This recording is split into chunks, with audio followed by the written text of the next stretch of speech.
Good afternoon, everybody, and a warm welcome to Grafton's capital market event. Just before I hand over to Eric, just a few formalities for the start of the day. The first thing is that there are no fire alarms tests planned for this afternoon, so if we do hear the fire alarm, if we can make sure we exit through the exits with the green signs, make your way out of the building, and then we'll be directed to the assembly point. That's the first thing. The second thing is, if I could just respectfully remind everybody, if you could make sure that your phones are turned to silent and the klaxons are turned off and the big vibrating things are all turned off, that would be marvellous. Excellent. Thank you very much. And at this point, I will hand over to Eric Bourne to start the day. Thank you, David.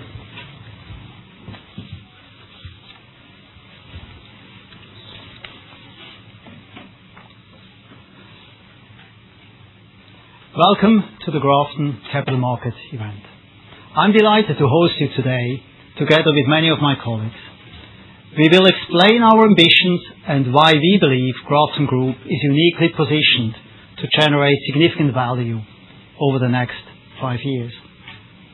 You will hopefully also get a sense of the management bench strength we have across the group, as you meet many of my colleagues. And just for reference, the Grafton presenters and attendees, as well as the glossary, you can find in the appendix of today's presentation. A few key points I would like you to take away up front. Grafton is a European distribution platform of scale with plenty of growth opportunities and leading positions in multiple markets. You will hear more about the different markets from my colleagues later on. We have plenty of ambition, a clear strategy, and a powerful federated operating model, allowing us to operate customer-centric businesses with the benefit of a multinational group. We generate significant free cash flow, have a strong balance sheet, and a track record of being disciplined capital allocators. Our aim is to deliver ambitious financial targets between now and the end of 2030, and of course beyond. The agenda for the day will be kicked off by our CFO David Arnold and myself, followed by presentations from my colleagues and some breakout sessions. Before the final Q&A and drinks reception, our chairman Ian Tyler and I will conclude today's session.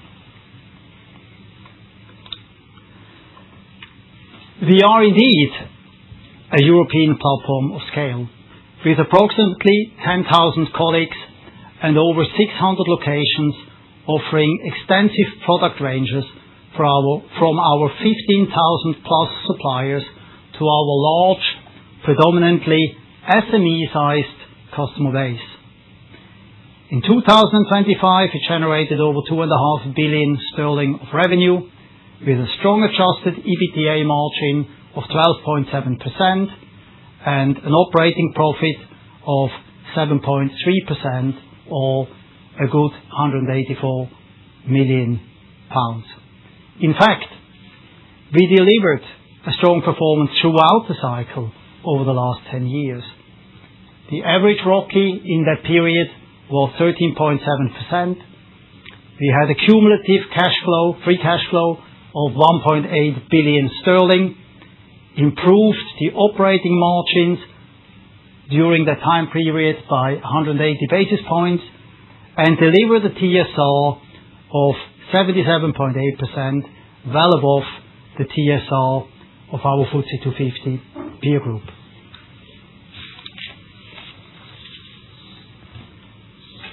Let me talk about our purpose-led strategy of building progress together. Working as a team to provide our customers with construction-related products and solutions when and where they need them. Underpinned by our long-established values.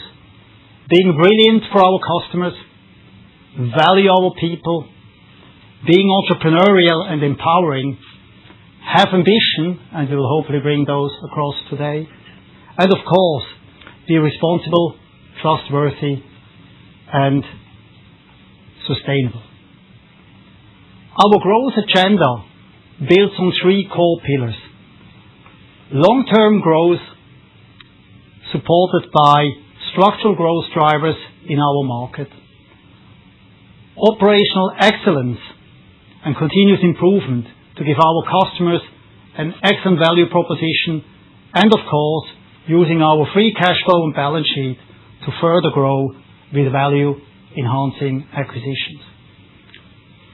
All of that is supported by our federated operating model and ongoing investments in sustainability and technology. We invest in a diverse and well-trained workforce and have exceptionally high colleague engagement, which is measured across the group. We focus on sustainable supply chains in all of our markets, and our digital and AI-enabled solution continue to not only further enhance our existing customer propositions, but also drive ongoing operational efficiencies across the businesses of the group. A few words about our market. We operate in the large and relatively fragmented market of distributing construction-related products. The market size in Europe is estimated to be greater than 440 billion euros, and the estimated market size in countries where Grafton has operation is estimated larger than 130 billion. So in other words, the overall market is large, it's fragmented, it has underlying growth factors, and it gives us significant opportunity to grow going forward. A key long-term growth and value driver is the selection of where in Europe we want to operate and what distribution model do we choose in each market. So let me give you a flavor how we look at that. When it comes to region or country selection, we of course look at what's the expected GDP growth, does the population growth in the years to come, is there a structural housing shortage, and does the existing housing stock need improvement? Is it easy to do business in the country? In other words, is there some political stability and a strong legal system? Do we have access to the necessary talent pool to execute our ambitions? All of those points and more are points we take into consideration when picking a geography. But then when it comes to the selection of the distribution models, the questions are, what is the profitability and return potential of distributors in the specific geography? Are there strong, trusted local brands with the ability to drive organic growth beyond market growth? What's the customer profiles of distributors? Do they have few very large customers, or do we have a lot of smaller customers, which is something we usually prefer?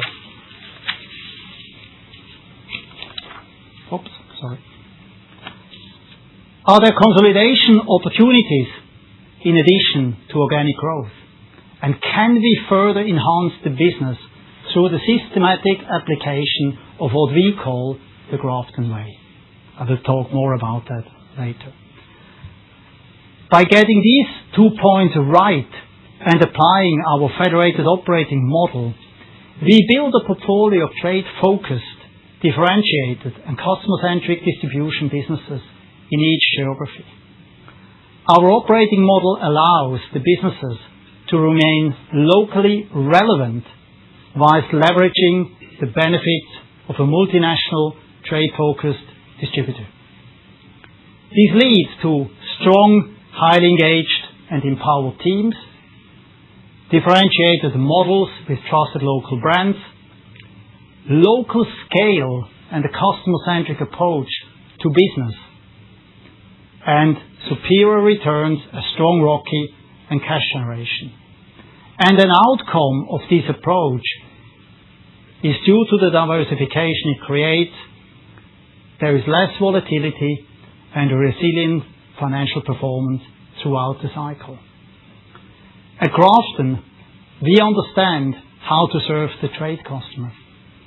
Superior returns are generated by leveraging our combined knowledge across the group, building local scale, and operating strong distribution brands in different geography.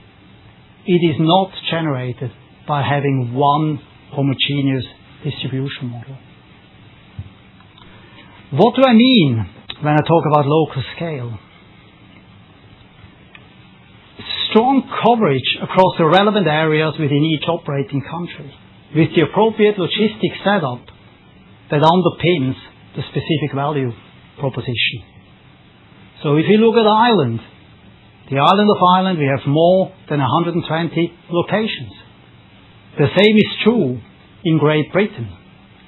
In Northern Europe, including our partner stores, we sell products from over 260 locations. And we already have 110 locations 20 months after entering the highly fragmented Iberian market. But the secret sauce of Grafton Group, what sets us apart from other businesses, is our federated operating model. The way we do business. It's the Grafton way. Our lean support center ensures strong controls, governance, common standards, clear policies, and enables consistent performance management and talent development across the group. We of course make sure that best practices are shared and implemented in our businesses, and expert knowledge from within the group is used to support the businesses in their geographies. Capital allocation is strictly controlled by the group, making sure we invest where we believe we will get the best possible returns. My colleagues will bring this to life later today with some specific examples during the breakout sessions, focusing on technology, M&A, and talent. But of course, we apply this in every common area of the business. Another example would be procurement and ESG, two functions to support the business. Our businesses in geography have full sourcing autonomy, which ensures speed, customer relevance, and accountability. We want them to sell to their customers what the customers want. At the same time, we have full central transparency across the group's over 15,000 suppliers and millions of SKUs.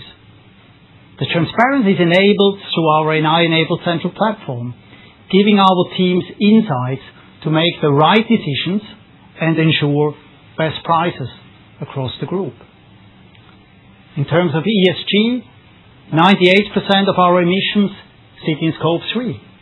Hence, ESG is fully embedded in our procurement processes to translate Scope 3 and regulatory realities into data-driven decisions that strengthen the supply chain resilience.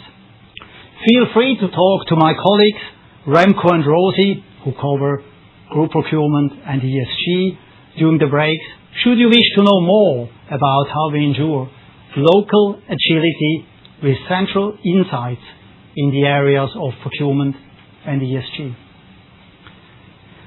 The way we work allows our geographies and businesses to take advantage of the group's combined learnings, knowledge and processes, whilst being locally accountable and empowered to execute for their customers.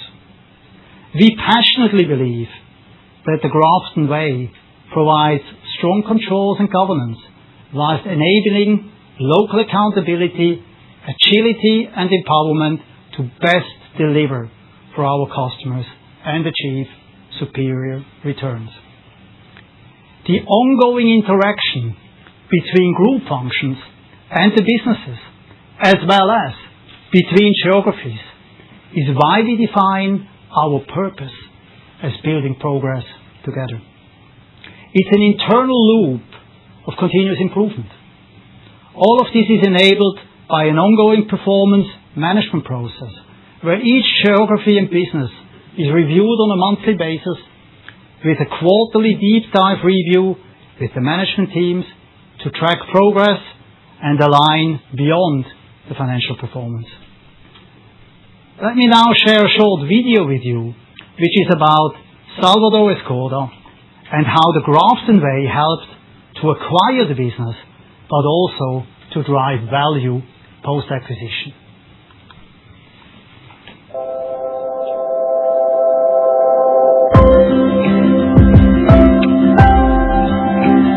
Salvador Escoda siempre ha sido un buen compañero de viaje. Nosotros somos clientes de la empresa hace más de 20 años. Conozco a algunos de los empleados de esta empresa de cuando eran solteros y jóvenes, y ahora a lo mismo que yo, pues son mayores y tienen familia, hijos y demás, ¿no? A lo mejor los comerciales tienen un ámbito más cercano, ¿no? Y eso te permite pues tener más confianza, más que una empresa externa que vienen y simplemente lo que te cuentan son números. El trato personal para mí es muy importante. The team of people that we have is the heart and the soul of the company, so it's like a family.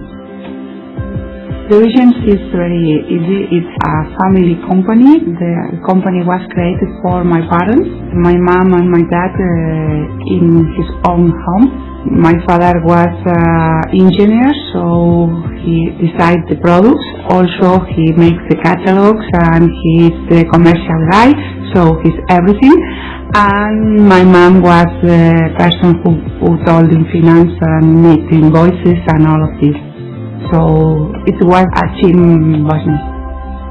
It's a very strong team, in particular in those areas such as operations, product, logistics, sales, and they have achieved a very strong position in Spain in the HVAC market. With 95 branches, 4 logistics centers, 800 employees, with the support of the main HVAC brands, with strong own brands, and the support of Grafton, the sky is the limit for Salvador Escoda. The Spanish market is particularly attractive because from a macro perspective it's a big economy, it's growing, it's got positive growth population, you've got a need to build in the built environment, so it's building new buildings but it's also retrofitting the existing buildings that are there, and all of that is supported by the regulatory tailwinds in Spain. The other element of the Spanish market is really attractive. It's one of the few markets left in Europe that has that level of fragmentation of good family-run businesses such as Salvador Escoda, where we can do a buy and build strategy and really create shareholder value. We've known the Salvador Escoda name in Spain for many, many years, and we spent a significant amount of time building that relationship with Salvador and the family and the management team over a number of months. Cuando visité Irlanda me di cuenta de que las empresas que tenían mantenían los nombres de las empresas y mucha gente, el personal antiguo y hasta los directivos. Esto era perfecto para nosotros. Yo tuve otra oferta mucho más alta de lo que me pagaba Grafton, pero sabía que si vendía esta empresa al mes el letrero caería y la gente la mitad despedida, porque eran duplicidades. Entonces me decidí por Grafton un poco por la seguridad de los empleados y si es posible por el nombre. Entonces estoy contento porque he asegurado la continuidad de la empresa. We'd already got an established 100-day plan and governance roadmap template, which we'd built up over a number of years with previous acquisition and lessons learned from those acquisitions. We built on that with the due diligence findings, so that was the first step, take the template and build a bespoke plan for Salvador Escoda. Ruth in a short time had already built up a good knowledge of Salvador Escoda business, and she was there on the ground to start from day one, helping to put that plan into place. Here it was very Catalan family and traditional business. They were doing things really well with good quality, but the processes were not like formalized. And Grafton is more like PLC environment, reporting, deadlines, and all of these kind of things. So we prepare a plan for all the different areas: HR, insurance, risk, sustainability, trying to adapt to Grafton standards and to be managed on their own in line with the best practices. When we acquire new business, the IT priority is security, scalability and resilience in the first 12 months. And beyond that, once you've laid that foundation can be used to build digital platforms, to build better automation, and to reuse some of the systems that have worked well elsewhere in the group. We are working inside the company, improving our processes. We have several plans. We are working with the supply chain department. We are creating a new e-commerce with our new team of marketing. So the benefits for the client will be in a couple of years with all the things that we are changing inside the company now. It's a really big change curve that they're going on. So part of that is making sure we're not expecting perfection from day one. There is a natural Grafton way, which is warmth, it's collaboration, it's rolling up the sleeves, it's getting involved, and that collaboration enables those moments of sharing best practice to happen pretty organically. I think that Grafton has an opportunity to grow through acquisitions in Iberia. The economy is growing very well, in particular in Spain. GDP is growing by 3% in the last years. And the market, the building material distribution market, is very fragmented and profitable. You only need to focus on growth, and the opportunities that we have are huge. Having both Salvador and Merkeluz in the Iberian market is quite a compelling one. They are separate businesses, they will be run separately, but this is just the beginning of our journey. We do have ambitions to really create critical mass in the Iberian market. I'd be disappointed if we don't land bolt-on acquisitions into Salvador Skoda and we continue to grow that model and the Merkeluz model, as well as looking for these adjacent markets in distribution of construction products. There's a real power that comes from having a group of companies within the Grafton group. There's a natural sense of collaboration that happens not just at a leadership level but actually within the colleagues. That is all there alongside a very powerful investment and stability and strength that comes from being part of a FTSE 250 listed company like Grafton Group.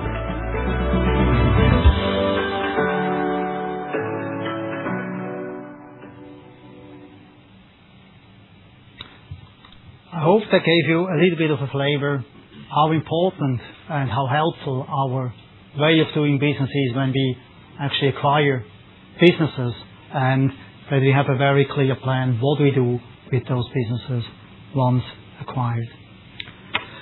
So looking at our existing businesses in geography, we believe there is good long-term growth potential in all markets, but also significant recovery potential in Great Britain and Northern Europe, where volumes are currently depressed. In Ireland, we expect continued growth with an operating margin of around 10%.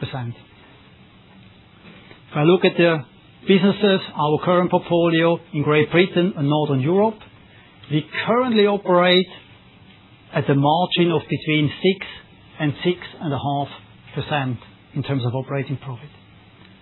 In a recovered market, we would expect the profitability of our portfolio to be at least 9%, which means 250 to 300 bips higher than in the current climate.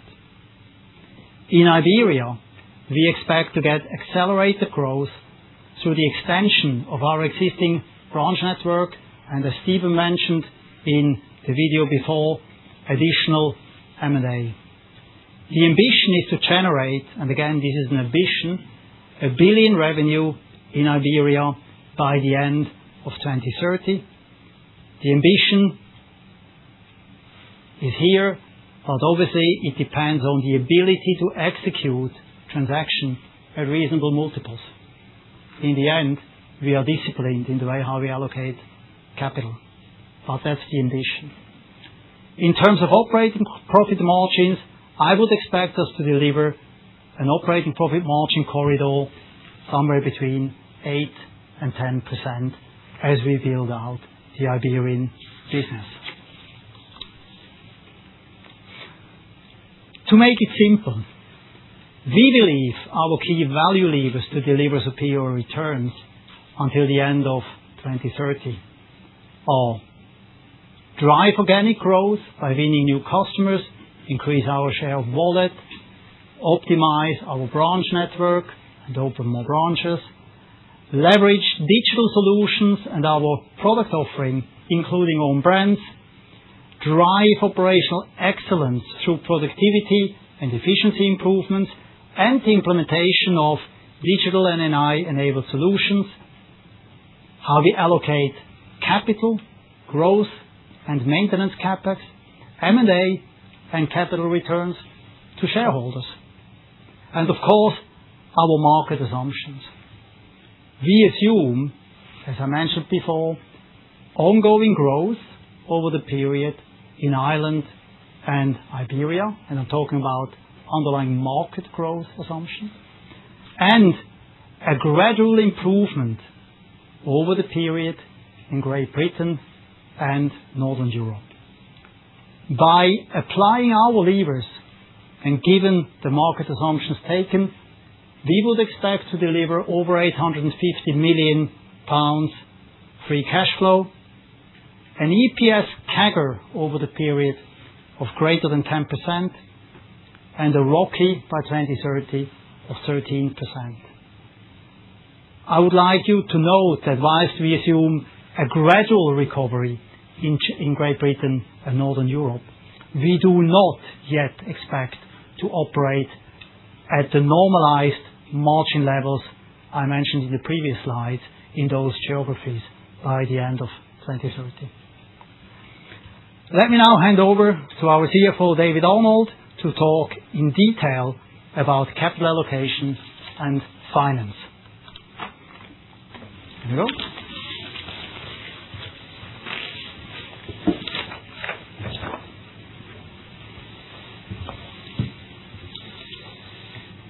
Thank you, Eric.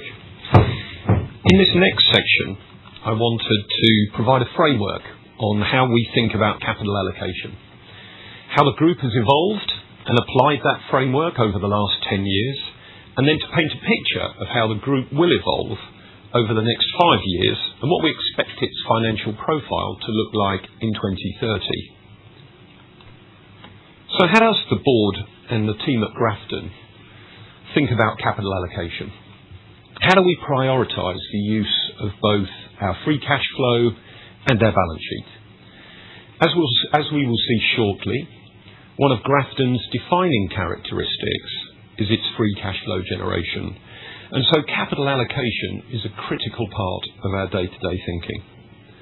And thinking about prioritisation and the hierarchy of that allocation, first and foremost, we use our cash flow to fund organic development and to develop our existing businesses. Expanding and cementing our brand positions and strengthening our operations in existing markets is our number one priority for free cash flow. Secondly, we recognise the importance of returning capital to shareholders, and we have an explicit dividend cover ratio of 2 to 3 times earnings. Next, we allocate capital to M&A, to inorganic growth, because fundamentally the board believes that well-executed acquisitions at sensible multiples will deliver long-term growth as well as generating free cash flow for shareholders. And finally, where we have surplus capital, we will use this to undertake share buybacks, or if appropriate and depending upon relative equity valuation, also look at special dividends. So on these next few slides, we'll look at the financial evolution of the group over the last 10 years. Now, 10 years is a long time, you may say, but our business is a long-term one and we run it as such. Interestingly, if you look at our revenue over the last 10 years, it's remained pretty constant at £2.5 billion. Profitability has improved markedly, with EBITA increasing from 137 million to 184 million, and the operating margin has grown by 180 basis points. But as you can see from the pie charts on the right-hand side, the composition of our group has changed markedly. Back in 2016, GB represented almost 70% of our sales and a similar level of profit. with the disposal of our traditional merchanting businesses in 2019 and in 2021, together with the acquisitions which we've made since on the island of Ireland, in Northern Europe and Iberia, the geographic shape of Grafton has shifted markedly. GB represented only 30% of sales in 2025 and under a quarter of our profit, and in 2026 its relative share will be lower still. You can also see how the growth and strengthening of our position in our home market has created a real powerhouse for Grafton, with just over half of our profit derived from the island of Ireland in 2025. And our Irish powerhouse is an important contributor to our free cash flow. Here you can see our free cash flow per share and how it's increased from 57 pence in 2016 to 87 pence in 2025. Over the last 10 years, Grafton has generated an average of £177 million per annum in free cash flow, or just under 1.8 billion. That's 7% more than our current equity market capitalisation. Our balance sheet has also been strengthened, and you can see from the chart on the bottom right that we've moved from a net debt position to net cash, with the disposal of our traditional merchanting businesses in 2021 being transformational for the balance sheet. And you can see on this slide the totality of free cash flow and disposal proceeds over the last 10 years, and how this capital has been used in each component of the allocation hierarchy. You can see from the table that we've returned just over £950 million to shareholders over that period. And here you see the impact in a little bit more detail, with just over £500 million returned back to shareholders in dividends. And you can see how we've increased the dividend over the last 10 years from 13.8 pence in 2016 to 37.75 pence per share, and deliberately reduced our dividend cover over that period from 3.5 times to 2 times in more recent years. The board's explicit dividend payout ratio target is 2 to 3 times earnings, and as we move forwards over the next few years, we do intend to move cover back more towards the middle of the range, rather than keeping it at its current level of 2 times. And for any income-seeking investors out there, I would note that our current dividend yield is a very rich 4.5%. With our buyback programme, which commenced in 2022, we've also bought back £430 million in shares in the period up to the end of 2025, and that reduced our shares in issue by over a fifth. In the current year, we've completed a further share buyback of £25 million. We do think that the real benefits of this programme will be felt by shareholders once the recovery in our weaker markets takes hold. Now, it's important to think, when we're thinking about cash generation and our balance sheet, to also consider what the board thinks about financial leverage. We're a cyclical business, and we need to manage the business accordingly, with one eye firmly on the long term. For that reason, we hold an investment-grade credit rating, and maintaining this rating is a core priority for us. Our target range for net debt is 1 to 2 times lease-adjusted net debt to EBITDA, but we will manage our financial leverage depending upon where we sit in the overall market cycle. If markets are in a firm upswing, then financial leverage at the top of the range would be something that the board would be comfortable with. But in an average or weaker market, we'd look to be more in the bottom or middle of the range. And as of today, I'd say we sit more in the middle of that range as regards a target and comfort levels. And that would translate into a theoretical net debt ceiling of about £600 million if we were to deploy that incremental borrowing to acquisitions. That compares to our net debt at the end of last year of £123 million, and analyst forecasts for the current year of between £300 and £350 million, taking into account the acquisitions which we've made in the current year in Mercaluz and Signum. And so what of our target investment returns? Now, as you'd expect, we look at any development investment, whether that's organic or inorganic acquisitions, through a number of different financial lenses. And strategic criteria, of course, are important. But first and foremost, our priority financial metric is return on capital employed. For organic and inorganic development investment, we're essentially looking to deliver long-term return on capital employed exceeding 13%, well ahead of a weighted average cost of capital, which we judge on a pre-tax basis is currently around 9%.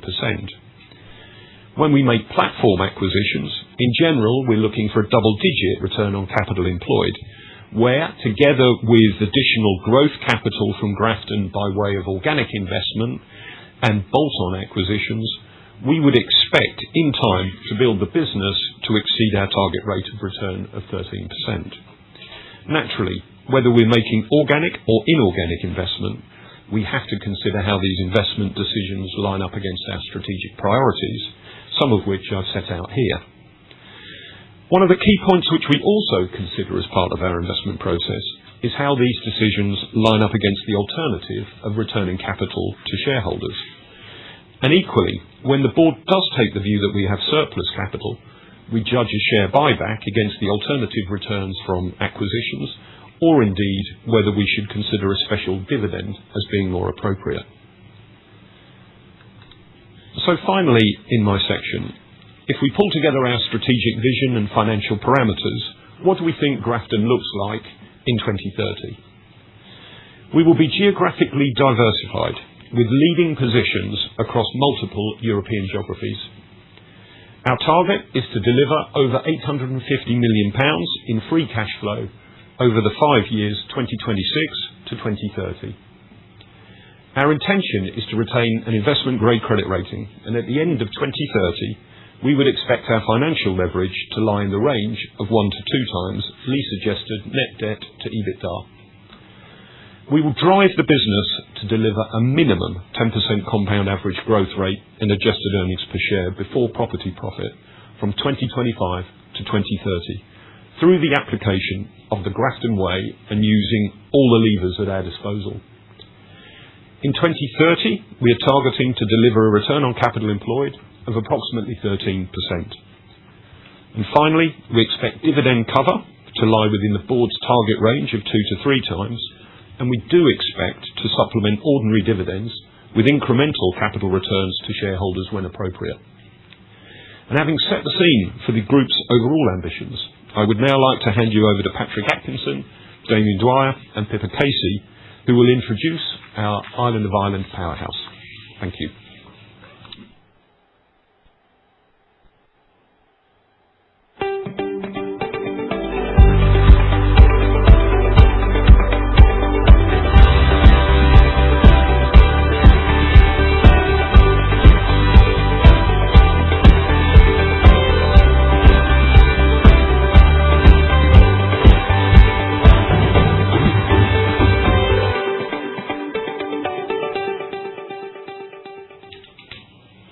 Good afternoon, everyone. I'm Patrick Atkinson.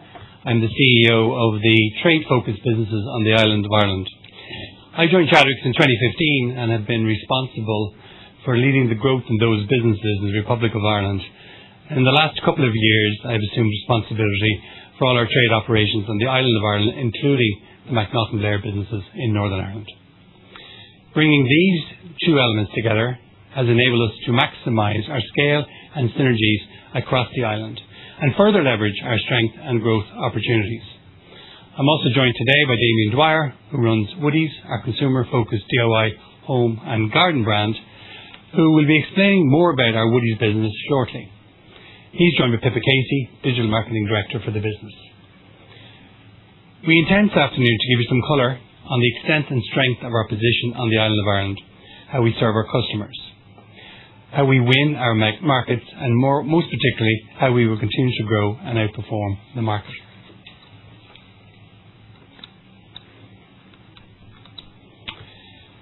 But first, let me give you some context on the scale and breadth of our presence on the island of Ireland today, because I think this is worth highlighting to you, our investment community. From a business that was established in Dublin at the start of the last century, we have progressively grown into the Irish powerhouse with sales in 2025 on the island of Ireland of just over $1.25 billion, from a combined population between the Republic and Northern Ireland of roughly 7.3 million people. So to put that in context, that's sales per head of roughly €170, significantly larger than any of the other well-known brands operating across the UK and Ireland. Our businesses together generated a double-digit operating margin from 122 branches and the combined efforts of over 3,500 exceptional colleagues. If we look at the economic backdrop of Ireland, we see an economy in the Republic that has experienced strong economic growth over the past few years, and it is expected to have one of the fastest growth rates in Europe for the coming years. This is strongly supported by positive population growth through inward migration and a government that is in a strong fiscal surplus. The rising population has seen an increased demand for housing, especially in the first-time buyer, social and affordable sectors. This sector is strongly supported by multiple government policies and a committed investment of over €100 billion in housing and fundamental infrastructure such as water, waste management, transport projects, all underpinning a promise to build 300,000 homes by the end of 2030.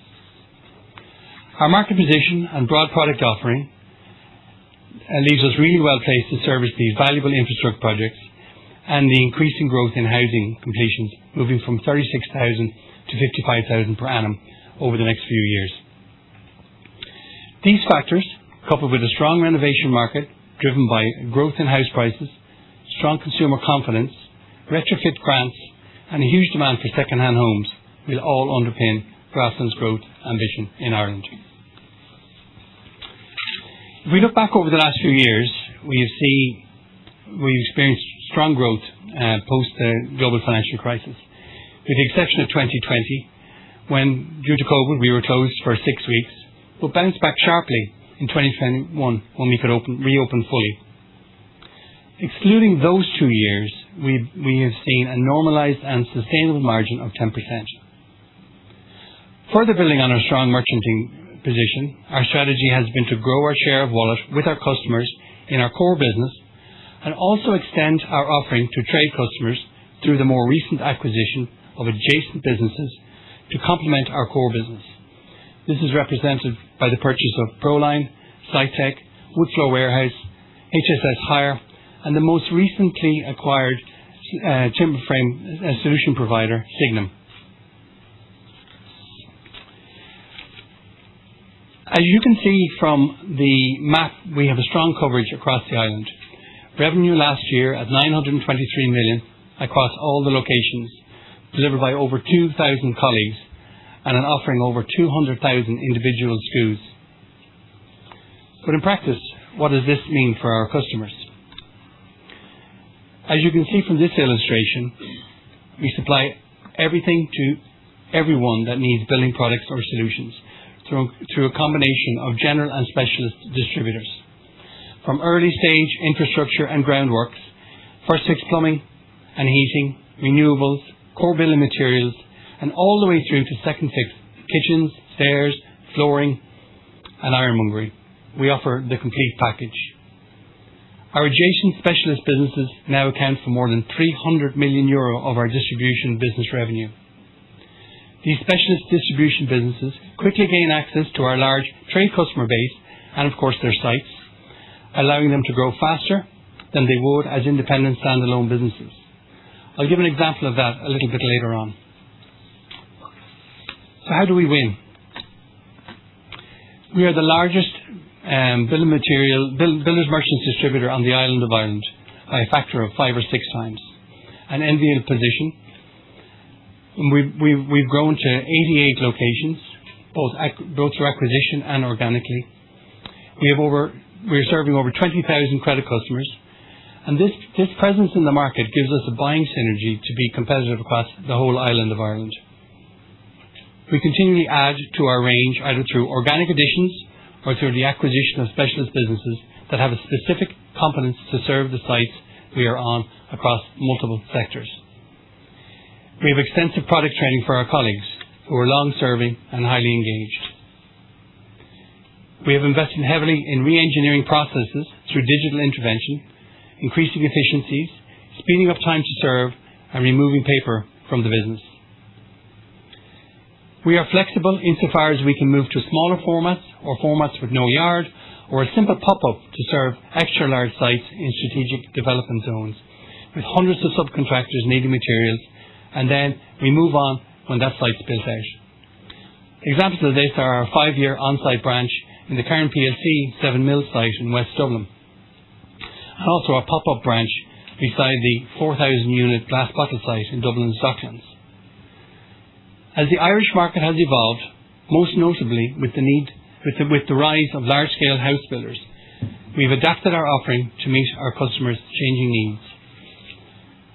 And so now to demonstrate how we will continue to win and grow share in the future, what are the real underpinnings of our differentiation on the island of Ireland? Our priorities are threefold: driving growth with our customers, focusing on the gross margin levers in our business to optimize returns, delivering operational excellence in our business so that we have the most productive, most efficient and slickest processes to support customers on the island of Ireland. We've invested heavily in our digital offering, which I'll speak a little bit more about later. We are expanding our central distribution centre to allow us to further progress direct sourcing and develop our own brand offering, thus increasing our control of our supply chain and creating greater efficiencies.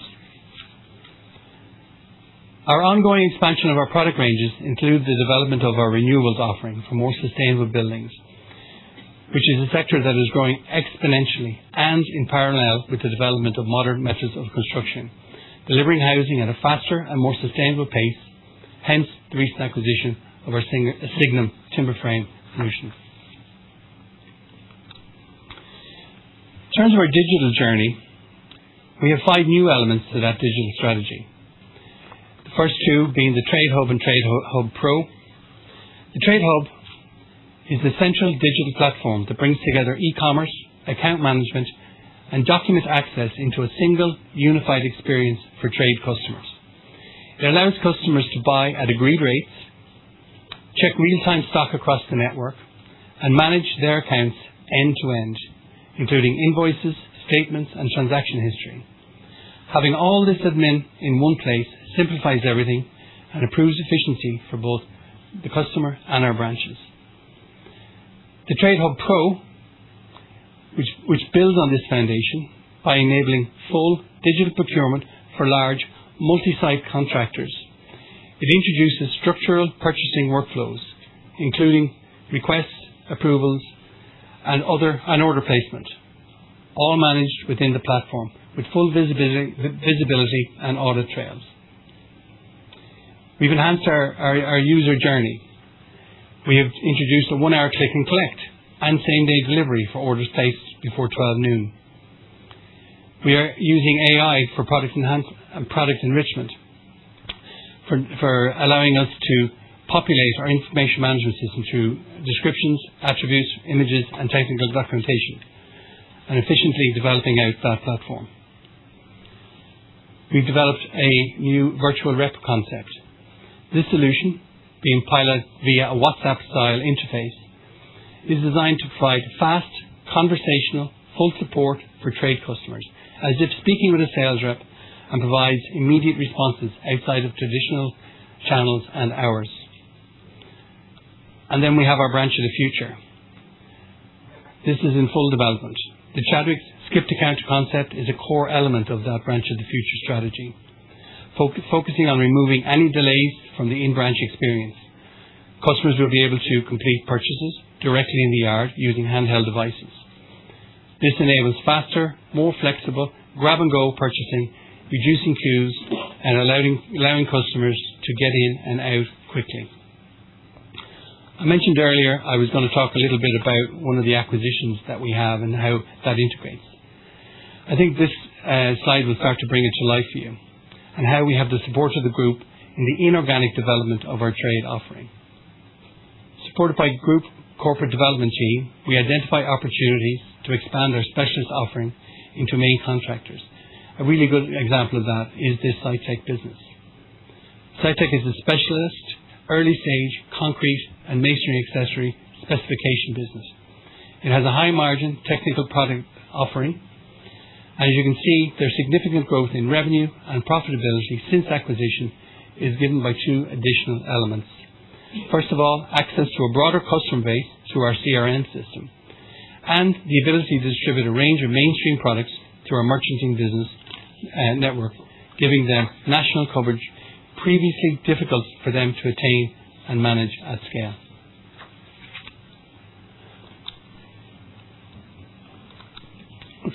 Missed one. So just looking forward, and to summarise, we have a fantastic platform on the island of Ireland to serve trade customers for building products and solutions. We believe that our operating margin of 9 to 10% is sustainable based on our current business composition and with continued outperformance against the backdrop of an underlying growth rate in the economy that is likely to be one of the fastest in Europe. There are further opportunities to expand our branch network as new communities are built out in urban areas and enhancing our specialist offering through further acquisition in key product and service categories and expansion across the island.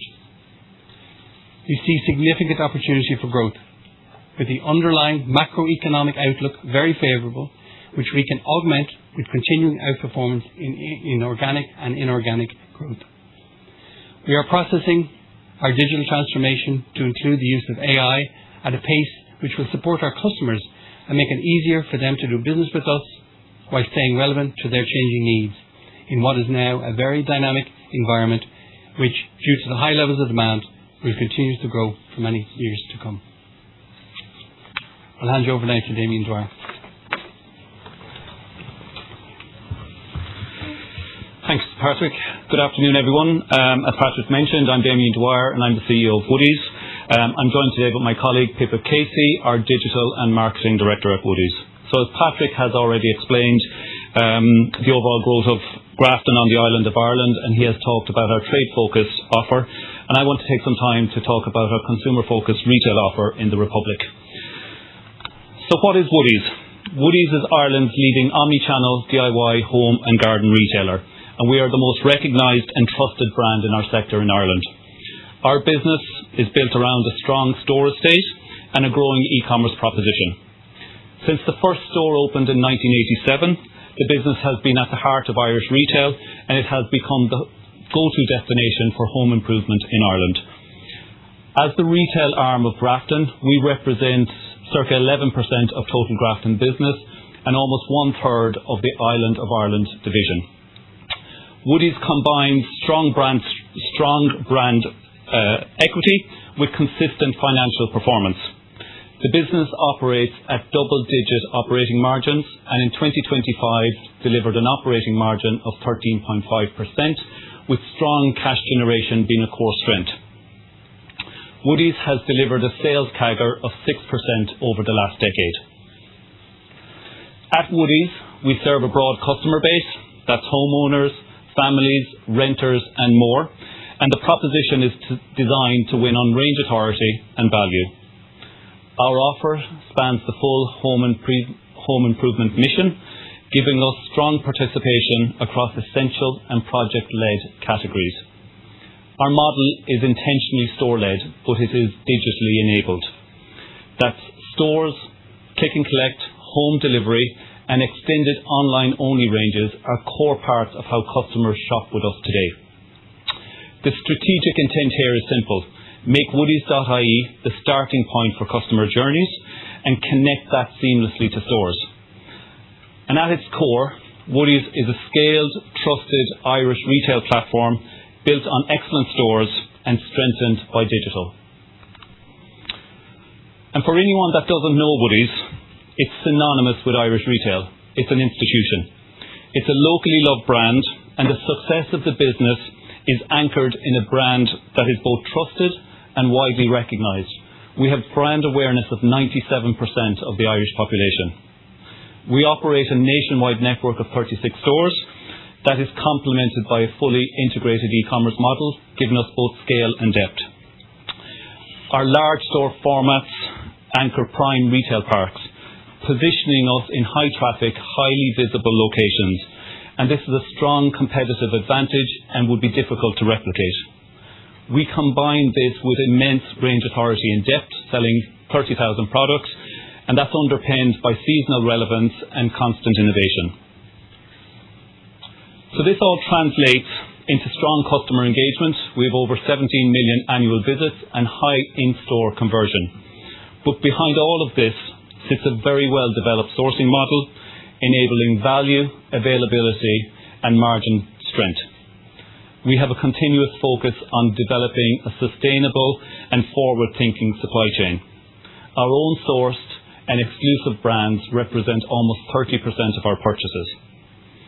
Critically, our in-store experience is a competitive differentiator. We have highly trained, highly engaged colleagues who drive customer experience, loyalty and conversion. We are a gender-balanced business, and we are ranked really highly in the Irish market. That supports both talent attraction and retention. In 2025, Woodie's achieved number 4 position in the Great Places to Work Best Super Large Organisation. We're the only retailer to appear in the top 20, and we continue to be the highest placed European retailer in the Great Places to Work Index. Put simply, Woodie's wins because we get the fundamentals right. That's customer focus, that's highly engaged in-store teams, that's brand love, that's scale, and that's a strong operating model. At Woodie's, we have a clear strategy focused on driving profitable growth, driving strong returns, and further scaling the platform over the medium term. Firstly, we are focused on growing the core business. Now that starts with protecting and developing the store estate, which remains the engine of the model and the primary driver of volume and customer engagement. On this front, we are opening a store in Ennis, County Clare tomorrow, and we have a pipeline of new stores in our 5-year plan to continue to fill white space geographical locations. Secondly, we are integrating a digital offering around our customers. Our approach is to serve customers where they want to shop, with that seamless connection between stores and digital. The key point here is customer value. Typically, customers shopping across channels spend 2.5x to 5x more than single channel customers. So digital is not a separate channel strategy for us. It's a core lever to increase customer value, increase customer frequency, and increase customer basket size. At Woodie's, we have a modern, well-invested store estate, and we are optimizing the business for continued success. This means ongoing investment in technology and platforms. In 2025, we completed a full ERP implementation, and our retail and digital technology stack is modern, scalable, and ready for AI optimization.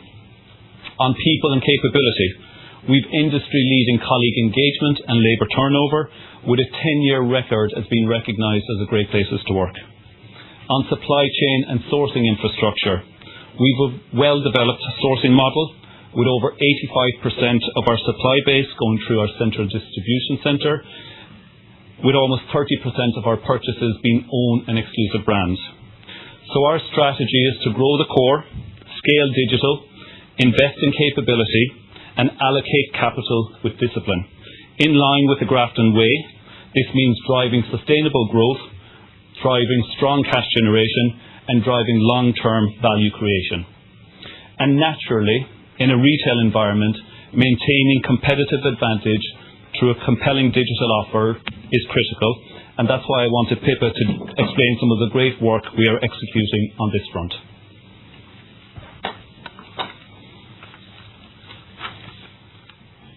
Thank you. Thanks, Damien. Good afternoon, everyone.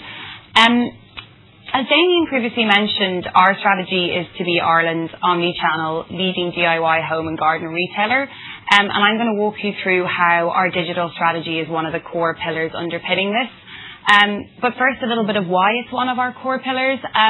So as Damien mentioned, omni-channel customers are significantly more valuable. So a customer who is shopping both in-store and online with us is spending 2.5 times someone who's shopping in-store only.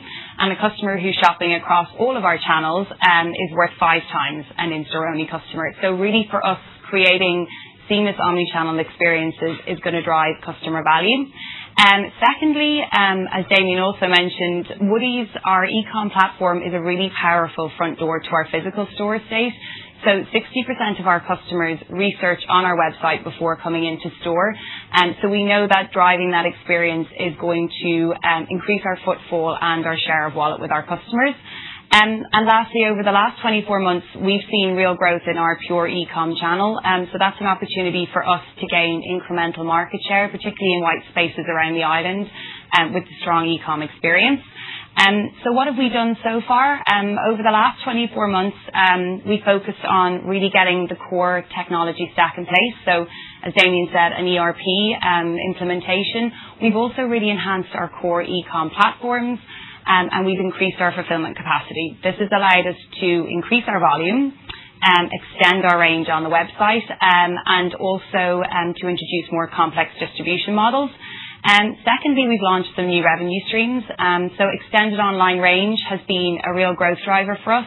Essentially, we've done that in a capital light approach, which means that we have product available on our Woodies website that is fulfilled directly from our supplier to the customer. We do not own or distribute the product. This has allowed us to tap into some really new ranges in specialist product and a broader range of our existing product range. So a couple of examples of that would be high price point, really bulky aluminium pergolas. Another example of a product would be high price point robotic lawnmowers. So for those of you that are familiar with the Irish climate, we're great at growing grass, so we're happy to meet that demand for robotics. So as a result of that, we've gotten our roadmap in a really good place, and we're seeing the delivery of that growth. Our sales have increased by 44% through our digital channels over the last 24 months. So what are we doing going forward? So looking at our future roadmap, we are focusing on 4 key areas. So continuing to expand that online range. And so far the range has grown about 20%. Through extended range, we're going to increase that to 50% over the next 18 to 24 months to keep driving that incremental demand. Secondly, a big focus for us is CRM and loyalty. We want to get to know that in-store shopper. And actually being part of the Grafton group has really benefited us. Our sister company, Selco, have been very generously knowledge sharing with us around their loyalty journey. That's allowed us to get some of the fundamentals right before we launch our own loyalty program. Really, for us, loyalty is about acquiring first-party data. That will allow us to really increase our share of wallet with our customer and also to attract a newer customer base into the Woodies business. Thirdly, retail media. This is a new area for us. We have a really brilliant store estate. We have a great digital platform.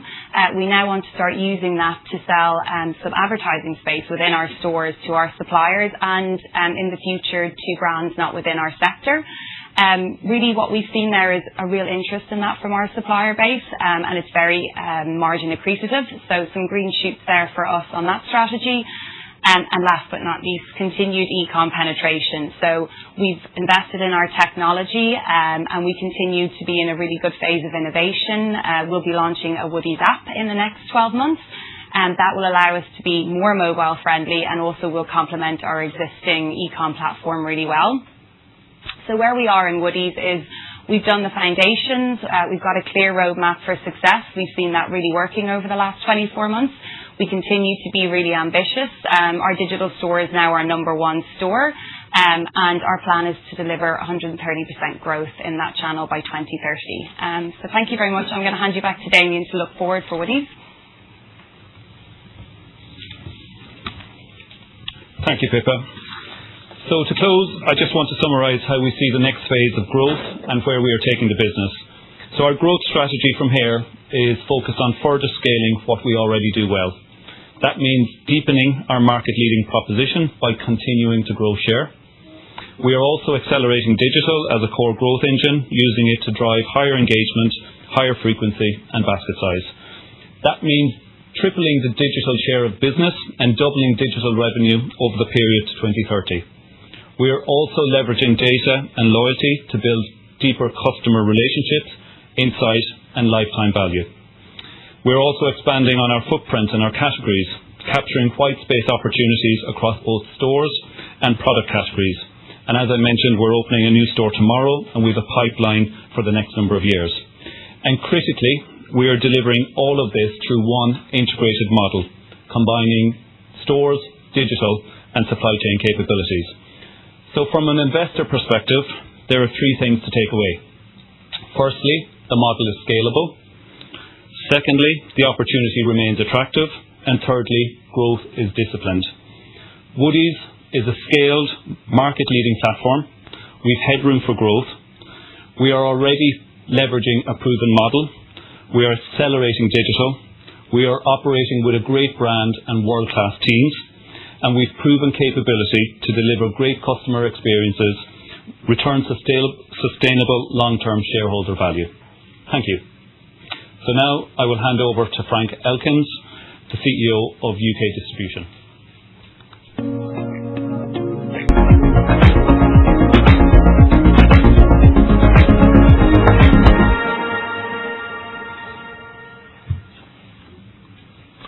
Thank you, Patrick, Damien and Pippa. Good afternoon, everybody. My name's Frank Elkins. I'm the Chief Executive Officer for Great Britain GB. I joined Grafton Group in August 2024. My background, for those that don't know me, I've done 30 years in construction distribution. My previous employer before coming and joining Grafton Group was Travis Perkins, where I did 12 and a half years there. My last job being Group COO for all of the businesses across Travis Perkins. One of the reasons that I joined Grafton Group was around what Eric has talked about earlier, the federated model that we have within the business. I, as a competitor to Grafton previously, have seen the value that that federated model produces. The agility and the decision-making in an ever-changing market, and the focus that Grafton colleagues had in terms of managing the proposition in an agile way. And I'm delighted to be part of the Grafton Group. So let me just give you an overview of what's in GB. So Grafton entered the GB market in 1988 with an acquisition of a builder's merchants, which we've since disposed of. But within GB today, we have 5 business units. The generalist business of Selco, and 4 specialist businesses, CPI Euromix, Leyland FDM, TG Lyons, and Stairbox.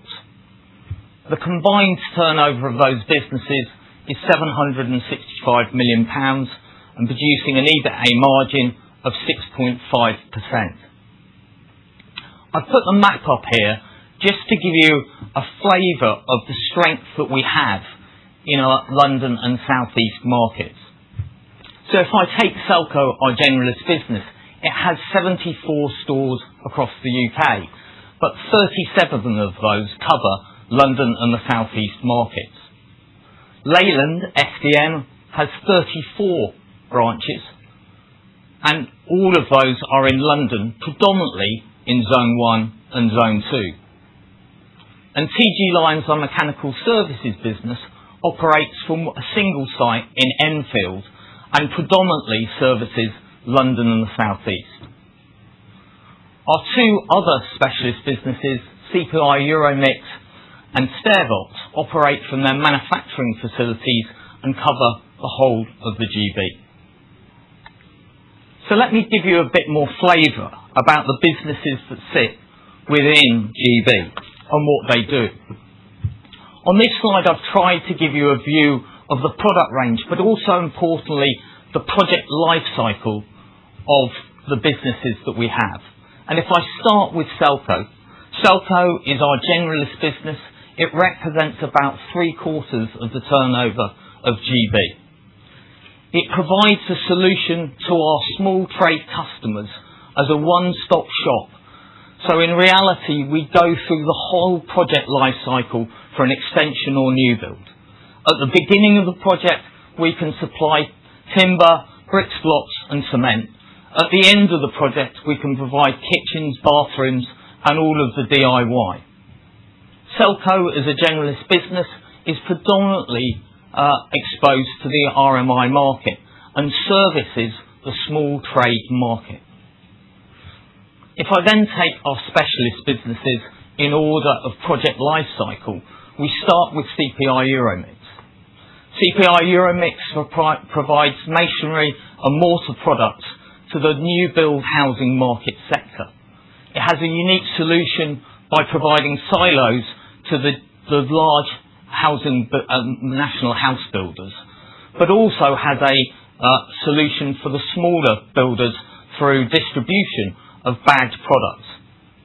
It's predominantly exposed to the new build housing market and its customer base is trade and large trade. If I then take the Stairbox business as next in its project life cycle, Stairbox provides stairs and wooden windows and doors to the retail and trade merchant market. It's predominantly exposed to the RMI market sector. Next in that project life cycle is TG Lyons, our mechanical services business, or Big Plumbing, exposed to the commercial market sector, whereby its products are installed in schools, prisons, hospitals. Its market is mainly exposed to the commercial market sector, and in reality services the the larger trade customer base. And finally, Leyland SDM, right at the end of the project, and a specialist in paint and decorating products. Its customer base are split between retail and trade, and predominantly exposed to the RMI market sector. So if we look at the GB portfolio, the reality is we have a really nice balanced portfolio of businesses. On one side, in terms of exposed to the RMI, exposed predominantly to the RMI, but also to the new build market sector, and providing a product solution across all of the needs of a small trade customer. So if we look at the historic performance of those 5 business units, and this doesn't include Plumbase, which we disposed of in 2019, and Buildbase that we sold in 2021. As you can see, pre-COVID, these businesses were turning over £600 million, an EBITA margin of just over 10%.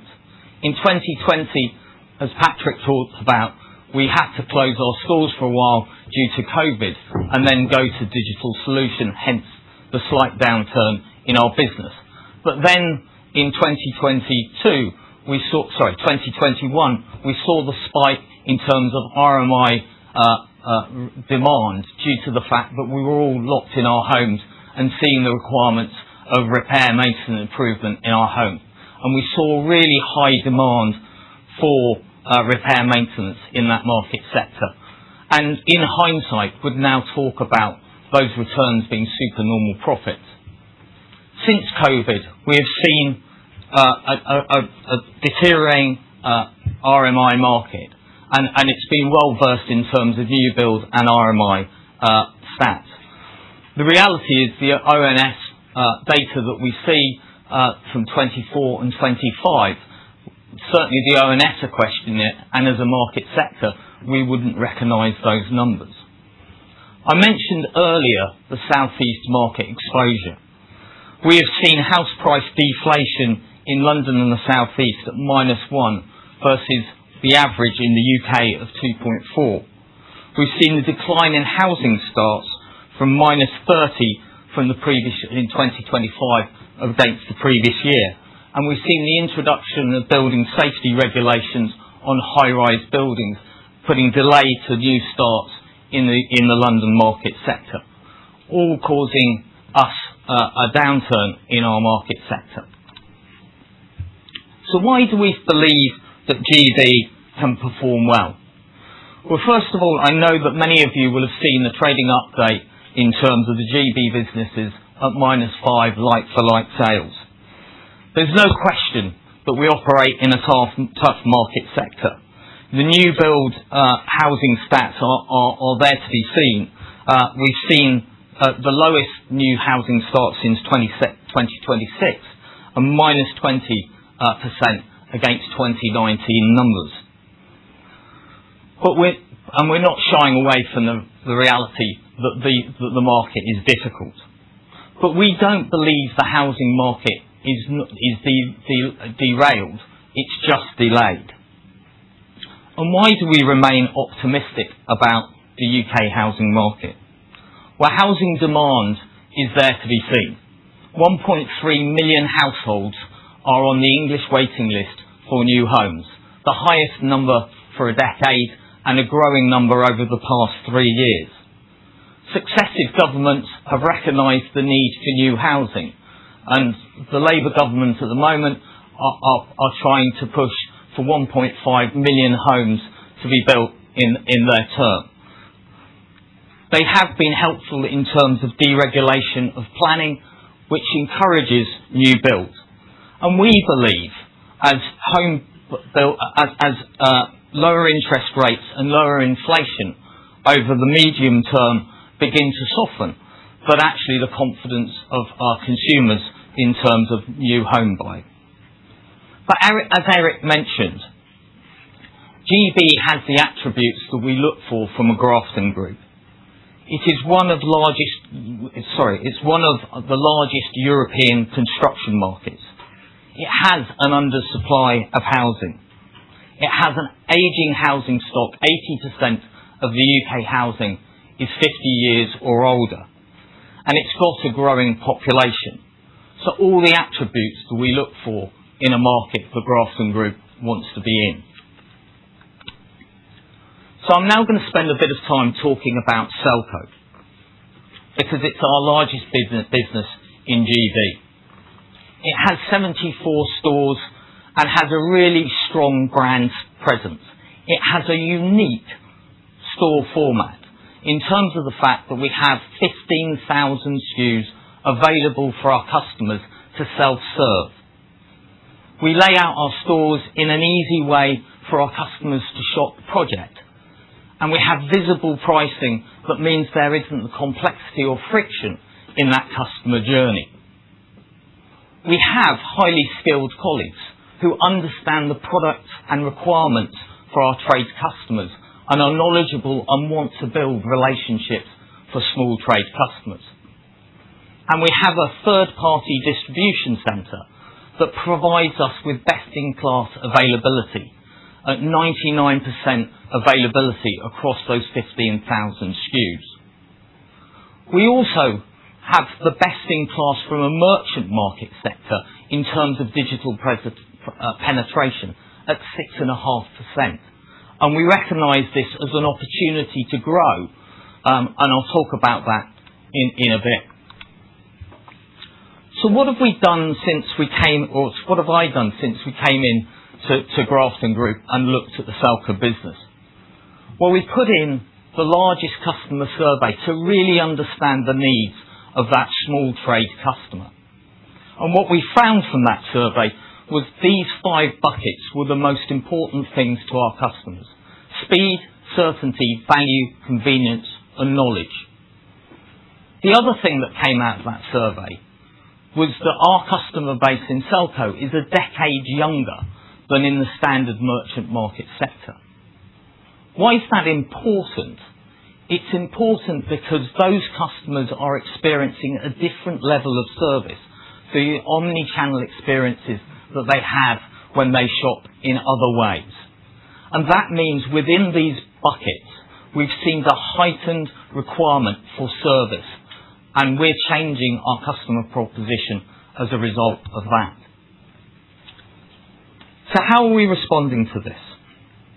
We have got a number of key initiatives in flight or we're developing plans to do. And I'm not going to cover every single one of them. Speed is really important to our small trade customer. We've introduced a loyalty scheme, as Pippa mentioned, which rewards and differentiates our most valued customers and takes away the friction of the requirement for negotiation on price. We're in the processes of developing an app which is trade specific, providing information around reward and savings through the loyalty scheme that our trade account customers have received, and will increase the functionality around search and their ability to trade on that. We also see that faster fulfilment, the requirement for our trade customers to get the product really quickly, has increased. Click and collect is one of our fastest growing channels in Selco. And we've recognised the fact that we need to put in a plan to be able to deliver a same-day delivery service as well. All of this needs to be not just as an in-store experience, but actually on our web channel as well. And we've got plans in terms of how we develop our web channel through 26 and 27 to provide a better search experience and different fulfillment options through our web. Certainty. Our customers demand the fact that if I go onto a website, that the product that you say or the delivery that you're going to give is certain. So we've just rolled out across our Selco network a delivery management system. This provides an ETA to our customers. It provides the ability to track online their delivery. It gives them acknowledgement that we've picked and packed that delivery, and it gives an electronic POD and the ability to feed back at the point of delivery the experience that they've had.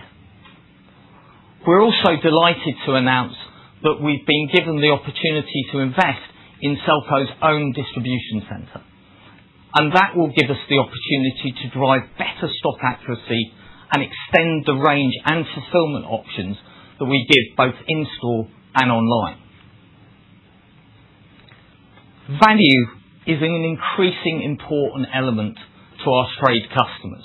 Price transparency and our customers demanding better value has led to us looking at how we provide our customers with a stronger shelf edge price. And we have invested and started an investment program in terms of the products that really matter for our small trade being invested in. And this will culminate in the ability in terms of a really strong shelf edge price with a loyalty scheme that rewards our loyal and largest customers. We're also very fortunate that to be in the position whereby we have first-party data of all of our customers. And we're using AI to be able to look at that and understand the customer journeys that are going on and serving up to them relevant products to the projects that they are doing and promotional campaigns that are specifically relevant to them. Finally, we've started introducing our own brand range. Product that is specific to the trade at the right value. All of this is underpinned by our brilliant colleagues, and you'll hear more about what we do to train and develop them through the breakout session with Karma and Sally later. But also data-driven decision making. I talked about first-party data, but we're using data in many ways to drive decisions around the Selco business. And a continuous improvement, as Eric talked about, around operational efficiency. We have looked at our store processes and we're driving to ensure that we have the best operationally efficient network. So how is Selco going to win the recovery? Although the market recovery is an important element of returning Selco to stronger operating margins, we have a significant opportunity within the organic growth initiatives that we have in flight or planned. I've already mentioned our direct sourcing and own brand. It currently represents less than 1% of our total turnover. We have got the opportunity in terms of having our own new distribution centre, which provides us the opportunity to give better fulfilment online and a wider range of product. We've introduced a loyalty scheme, meaning that we will drive a better share of wallet and also recognise our largest and most significant customers to us. We've got the opportunity to invest in digital, the launch of an app and the development of our website. Digital represents 6.5% of our total turnover in Selco at this moment. And we recognise that there is an opportunity to open new branches, some in the geographies of London and the South East, but through the process improvement and efficiency, we think there could be an opportunity to put new stores down at a lower cost to serve in a more efficient way. But we're not just doing that in Selco. We've looked at the customer proposition across all the GB businesses and are looking at how we develop that customer proposition. And I just want to give you a couple of examples of what we've done.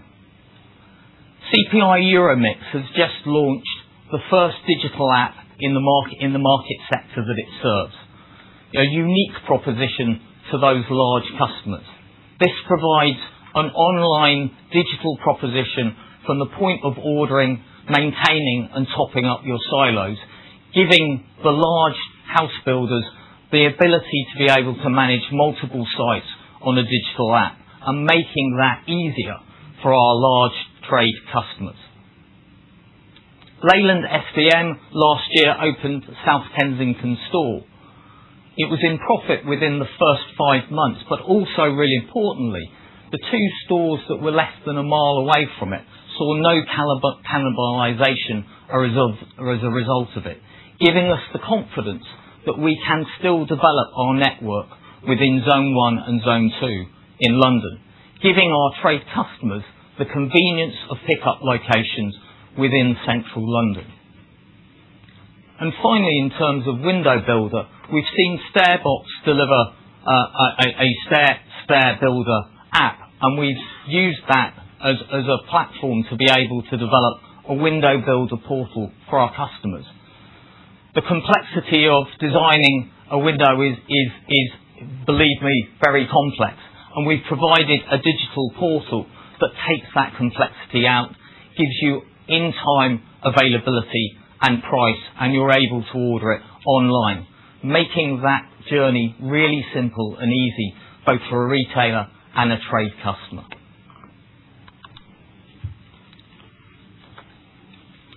So in summary, looking at GB, we remain really positive about the outlook from a point of view of new build and RMI market in the medium term. The fundamentals are there about the lack of housing and the requirements for new housing in the market sector, which then leads to RMI.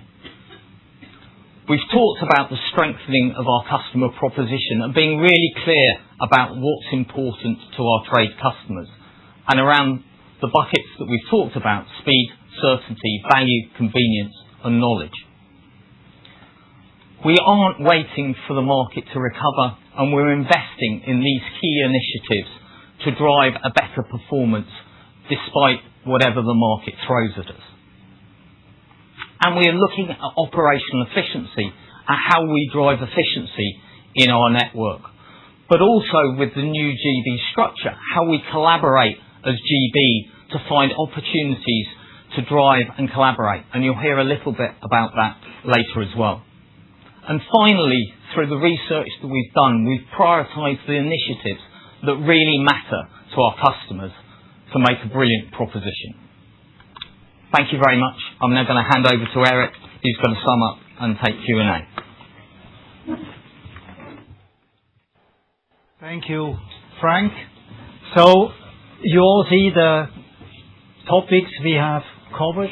I hope you got a good sense from me what the strategy is, how we look at the markets, how we execute through our operating model. David talked about our capital allocation framework and finance in general. Patrick, Damien and Pippa gave an overview about the island of Ireland, and last but not least we heard Frank talking about our businesses in GB.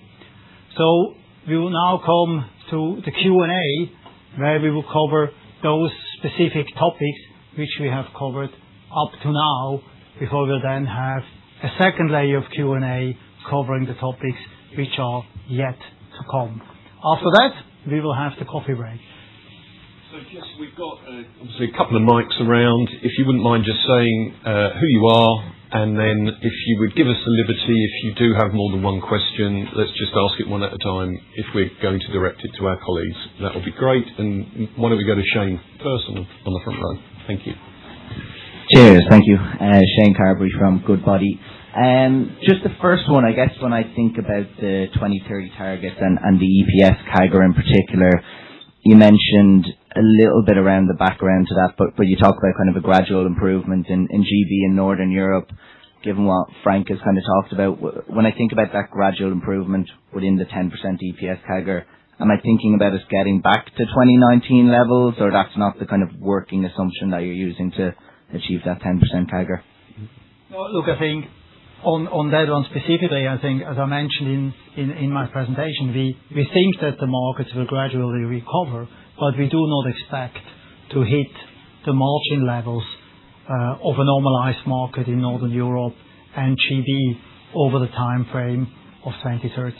But if you want to add something? No, look, I think we've taken a reasonable view in terms of growth across the business over that 5-year period.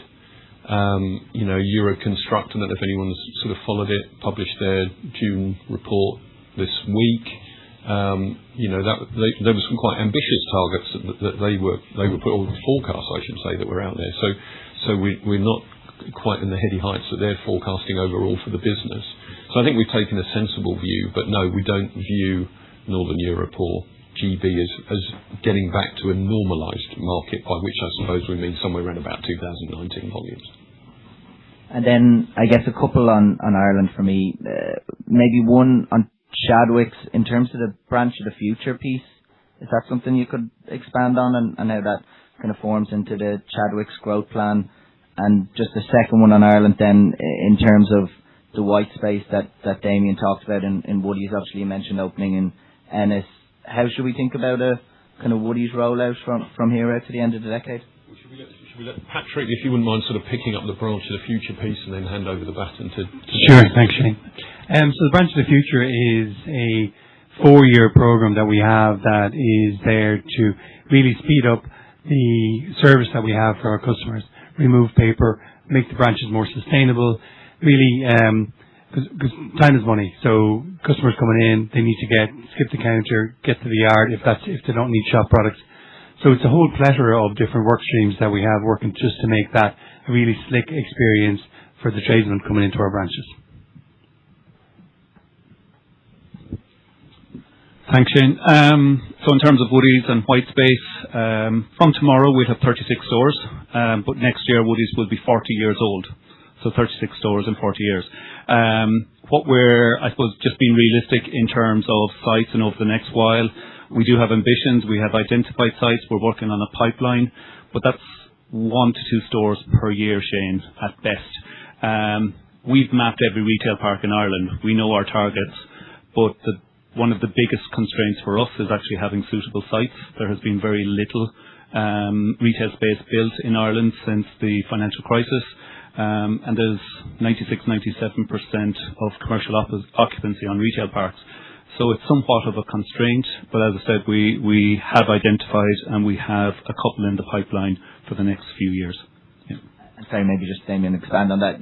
Does the e-commerce side of things make you think any differently about what the right size is from a Woody's network perspective? Yeah, the site that we're opening tomorrow will be our smallest store to date. So we certainly looked at compressing and maximising the opportunity within a tighter footprint, and how we merchandise, how we range. And it's certainly given us opportunities there as well, Shane. And I think in terms of broadening the range and the online-only products as well, certainly gives us scope to do more there, with the launch of next-day delivery and supplier-only dropship ranges. Definitely broader opportunities. Yeah. Will? Thanks, Will Jones from Rothschild & Co. Redburn. First, just around Ireland, please, and maybe a couple of subparts, but looking at the margin target of holding broadly flat, obviously at a good level, just wonder whether distribution and Woody's may differ potentially within that, given particularly the level that Woody's has hit over the last few years. And then maybe just a wider update. It's a market we don't see as readily, but the competitive landscape in both businesses, how you describe So shall I pick up the margin piece and then we can sort of go back and talk about the competitive landscape? Yeah, look, I think, as Patrick alluded to, we do see a sustainable margin on the distribution side as being 9 to 10%. We think, not just in terms of the growth of the market, but also the strength and the levers that we've got, that does feel like a sustainable margin. Woody's always challenges me because I think in most conversations I always talk about the margin diluting back more towards 10%, and the team consistently deliver some way above that. I think when we look at, again, the levers that they've got in their control, a lot of the work that they're doing around ranging and digital, I think we've provided a lot more support in terms of gross margin and outcome to hold it above that 10% level. So when we set our margin target, if you like, of around about 10%, I think it's built up from sustainable margin in Chadwicks, and Woody's continuing to defy the CFO. And nicely.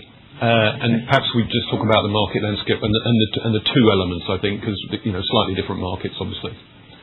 Sure. So market landscape in Ireland, there's only two players, ourselves and one other, who have actually branches on the island of Ireland. They either operate north or in south.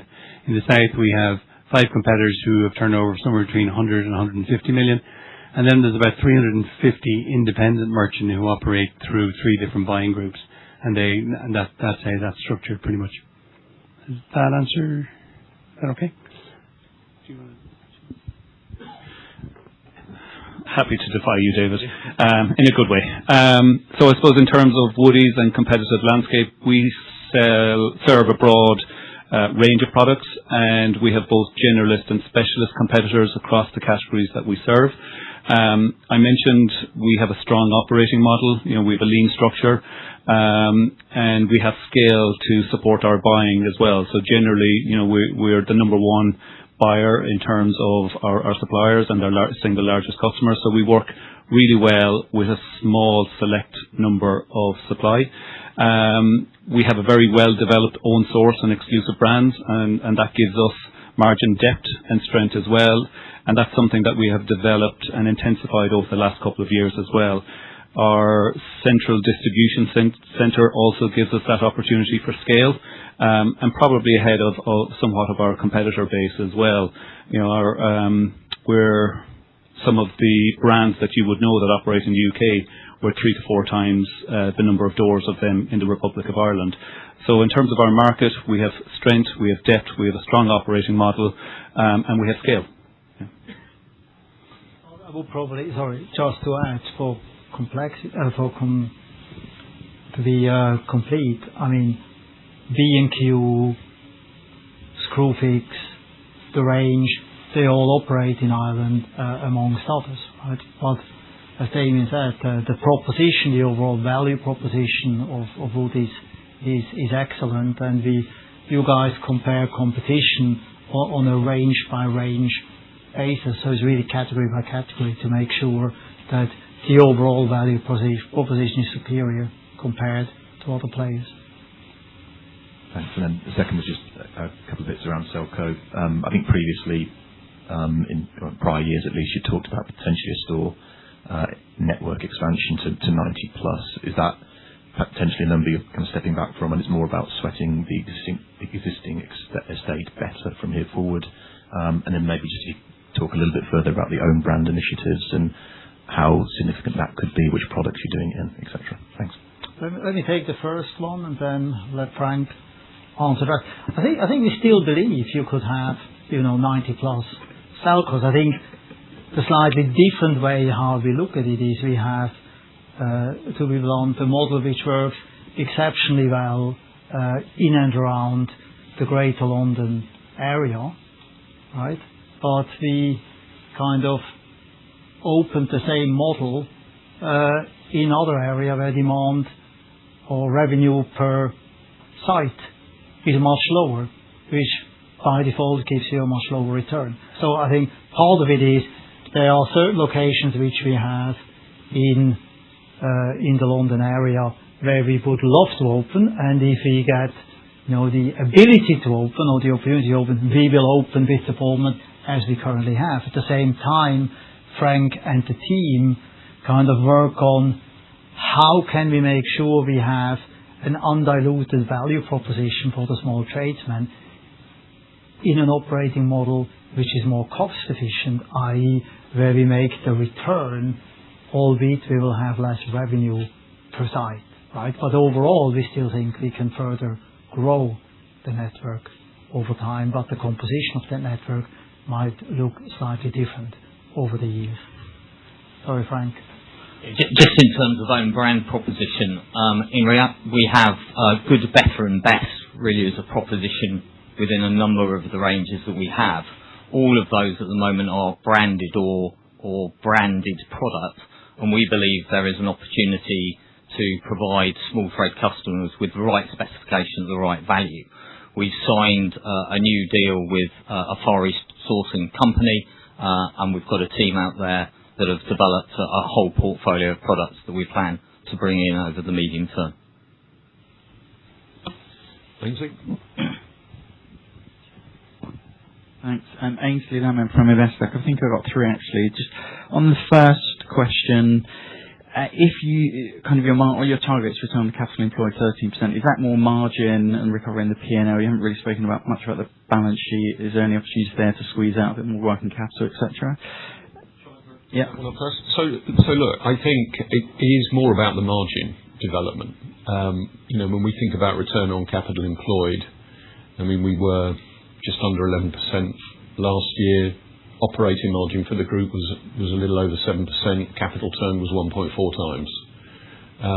I think in better markets, achieving a capital turn of 1.5, 1.6 times is something that we should be striving for. We should be, to use Will's phrase, sweating the assets harder.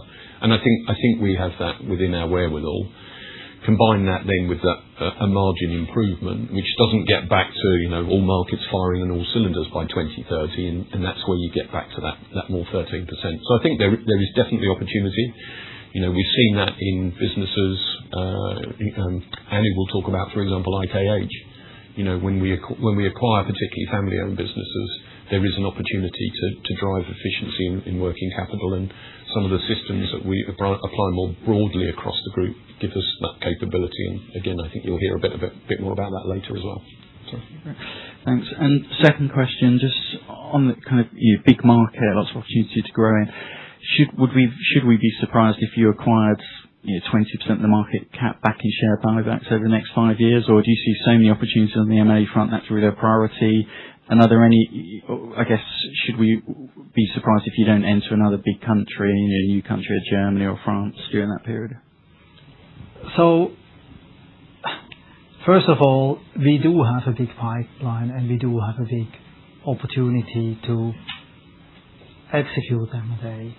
However, it's a bit like the bus, right? So sometimes the bus comes and you can take it, sometimes there are three in a row, and sometimes you stand there for hours and unfortunately the bus doesn't come, right? So the question for us and how we look at it is, if we buy, we want to be clear what's the plan when we buy it, and do we have, both David and I firmly believe buying at the right price is a very much a key element of having a successful M&A deal, right? Yes, it's what you do with it, but if you overpay, it kind of doesn't really work. So, in that sense, I don't want to dodge the question, but, the quantum of share buybacks will really depend on how well can we execute on the M&A front, where is the relative value, and so on and so on. So that's why I don't think I would want to give a specific number in any way or shape. I don't think you would either, right? No, but I think I guess the way to look at our target on earnings is that a large element of that does lie within our control, precisely from deploying that free cash flow. The EPS, if you like, accretion from deploying that capital, whether it's into acquisitions or share buybacks. I mean, if I take Salvador Escoda as an example that we acquired in 24, I mean, we've run what if we spent that money on shares instead of investing it into the acquisition? And I mean, short period, but if you just looked over year one, the earnings was pretty similar actually in terms of the accretion. But the difference was that we had 10 million more in the bank account at the end of owning Salvador. And that's, I guess, the real power, isn't it? That we generate more cash flow that enables us to do more things. And so that, I think, is the difference. If we think of it through the EPS lens, between acquisition and buybacks, can contribute similar to free cash flow, it would be additive to our free cash flow targets. And then just a quick one on the property profit. I think your EPS targets excluding property. Is there much scope? Have you got any capacity to do much of that? Or not? I think in terms of the portfolio that we've got at the moment, I don't think that there will be as significant cash generation over the next 5 years as, for example, we saw averaged over the previous 10. If we looked over the previous 10 in total, it was about £120 million. Some of those freeholds were effectively cash following the disposal of Bill Base as well, where we retained the freeholders and properties. I don't think it's going to be as low. So, I don't think it will be as high going forwards.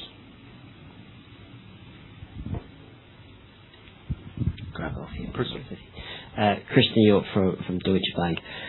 Just maybe to follow up on the own brand piece, but more on a sort of group level, because it's been mentioned several times. Obviously, the Iberian acquisitions are quite focused on own brand.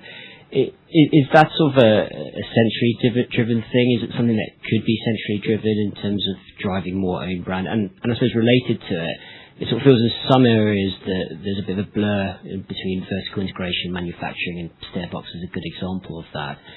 How do you think about that across the group? And I suppose it's digitally led as well. So that's my first question. Thank you. Look, I think in the beginning when I spoke about how do we look at markets and how do we look at models, if you look at Spain and in the HVAC market in particular, the businesses which have good returns have strong own brands, right? So if you sell the Daikin, unfortunately, you will not have the same margin. So we also sell the Daikins, but the proportion is much, much lower. So if you look at our overall businesses, it's not just in Spain where we have very strong own brands. If you, for example, look at IKH, and I'm sure Arno will mention, we are one of the largest sellers of PP and workwear in Finland. And we have a brand called Patron, which is our own brand, and it's very prominent next to Helly Hansen in Finland, right? And of course, having systematic view on where you apply own brand in a category and where do you position it is one key lever to not only hit the price point but only deliver strong gross profitability on those products.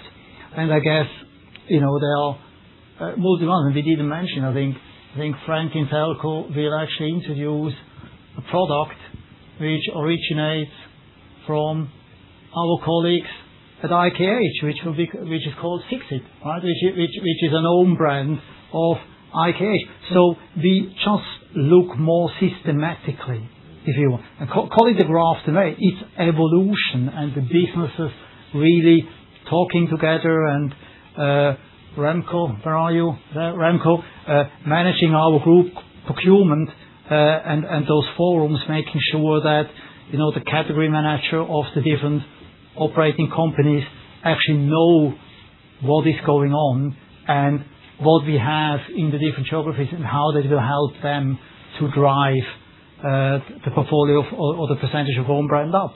I think it's a key value lever. At Selco we are just very, very low, and as Damien said, in Woody's it's like 30% of own or proprietary brands, right, which we sell. So you have to look at this as an evolutionary way, how we continuously improve the business, but it has to be locally owned. We don't believe in going to the Selco category manager from a group point, you have to hit 10% own brand, and here are the brands.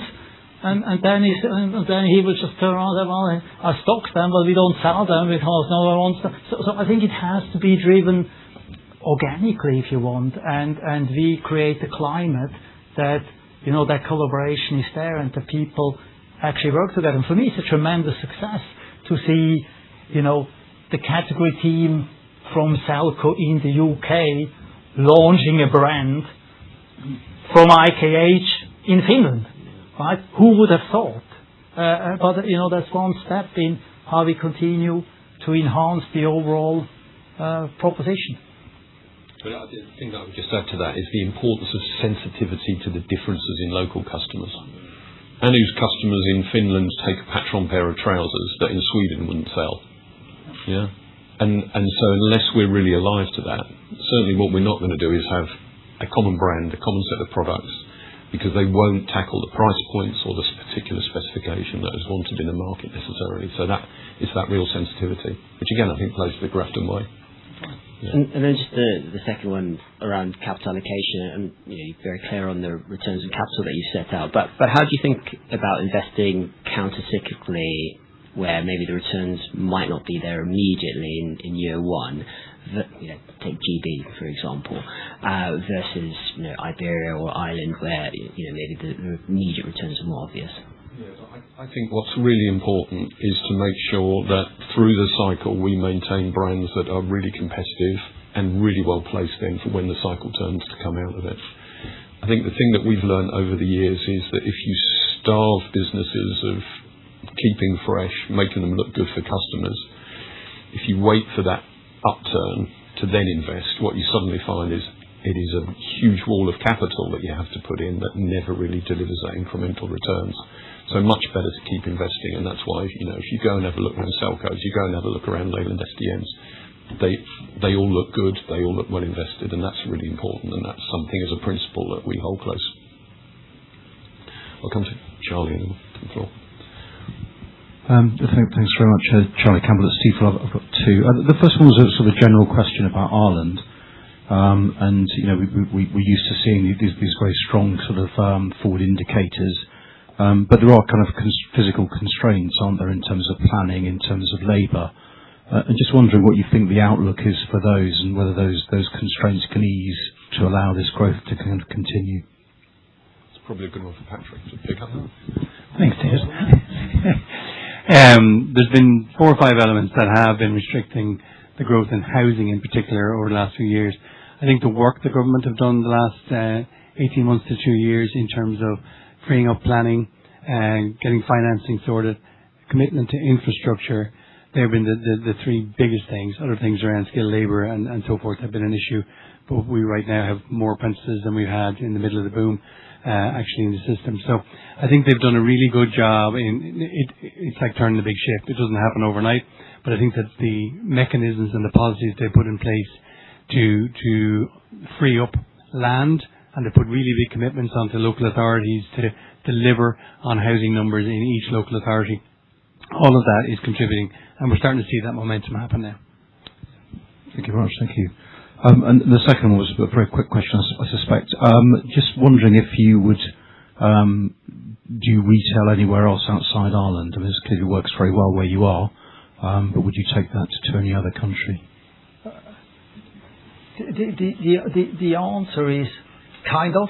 And the reason I say kind of is you look at certain markets, right? There is far more a blend between. If you look at Leyland, right? Leyland has a blend of the professional painter decorator, of guys who maintain apartment blocks, who kind of are the handyman and they pop into a Leyland and get the stuff they need for maintaining the apartment blocks they look after.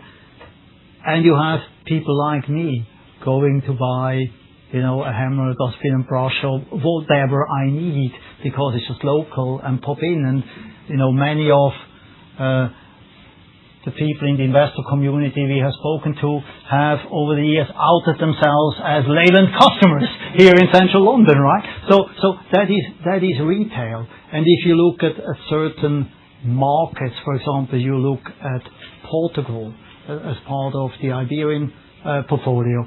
We do sell product into Portugal at the moment out of our trade businesses in Iberia, but we haven't yet put in any physical presence in terms of branch locations in Portugal.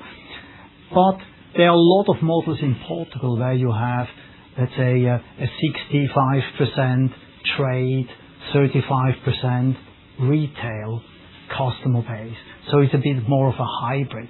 So I think you have to look at what's the distribution model that works in a local market and generates the return? And do we think we can bring something on top to that model over time to drive value, right? So in that way, it's kind of, would I now rush and say to my colleague Bert that we should open up Woody's stores in the Netherlands? The answer is no, because you have pretty much every global DIY retailer with super strong positions already in that market, and I think the train has left the station. Those markets have been built out, and the dominant positions are there. But that doesn't mean we wouldn't do something which crosses across trade and retail, as in many markets that is the case. Thank you, Raj. Thank you. You'd also be a Hoodies, of course.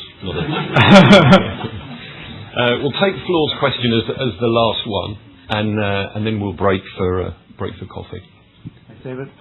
Floor Donor from JB. I have two. First one actually for you, David. It's a very quick one. Actually, it's just clarifications on free cash flow. Your decks typically break up capex into development and investment. Yep. So in your guidance here out to 2030, is that fully loaded, or is it just on a replacement basis? Yes. So when we calculate free cash flow, it is after replacement capex, but before development and organic capex. Cool. So free cash flow would fund development capex. Understood. Second one, I might direct this to Patrick. Signum looks a really interesting deal. Just like to hear a bit more about in terms of the genesis of it, what it'll bring to Chadwicks, how interlinked with Chadwicks, the opportunity for the business under your ownership. I think to understand why we acquired Signum, you need to really understand where the market's gone. What we've seen in terms of how houses are built out now are much less traditional than they used to be. And we're seeing timber frame representing somewhere in the 62% of scheme houses. Other modern methods of construction, there's 6 other ones as well within which are starting to grow.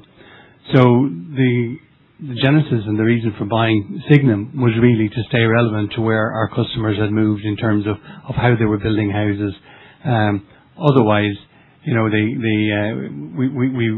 wouldn't have the opportunity to grow with those modern methods of construction, and that's the reason for it.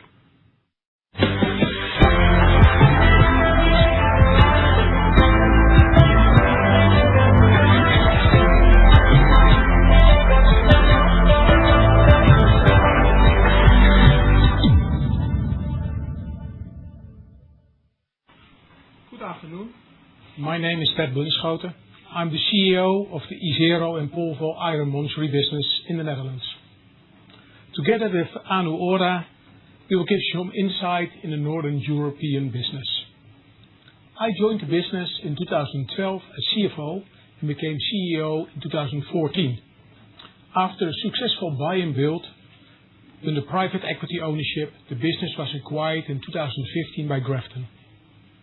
Prior to joining Isero, I worked as CFO of Intersafe, a pan-European workwear and PPE merchant, and held financial roles at Hagemeyer and DSM. I started my career at a Big Four firm, and I'm a chartered accountant.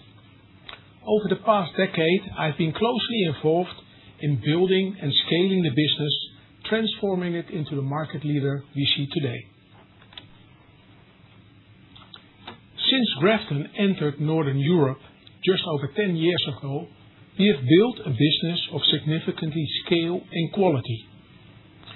We have grown from a starting position of 38 branches and approximately 90 million of turnover in 2015 to a business that generates currently 550 million in sales through a network of 265 branches and partner stores and more than 2,000 staff involved, with 6.3% operating profit in the low end of the cycle. The growth has been driven by a combination of acquisitions, organic expansion, and continuous development of the commercial models. An important milestone was the acquisition of IKH in the second half of 2021. The business averaged double-digit margins up to COVID. However, profitability has declined, predominantly driven by external cyclical factors.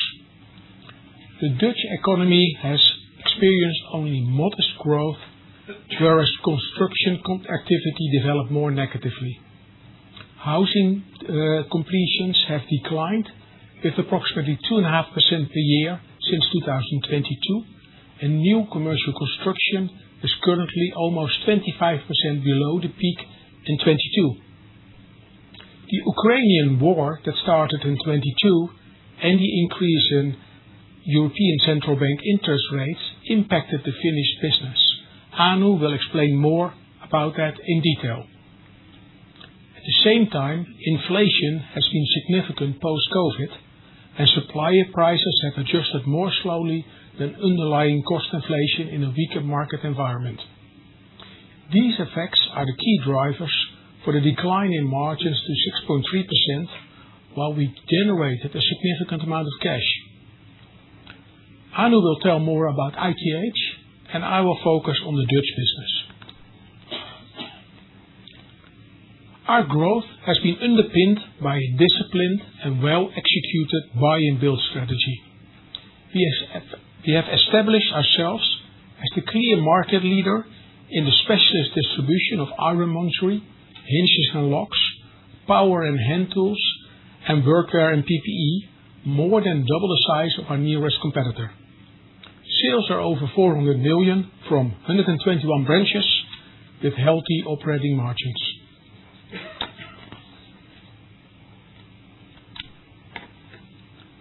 Key milestones in this journey were the acquisition of Gunters & Meuser in 2017 and Polvo in 2019, both of which strengthened our footprint and capability significantly.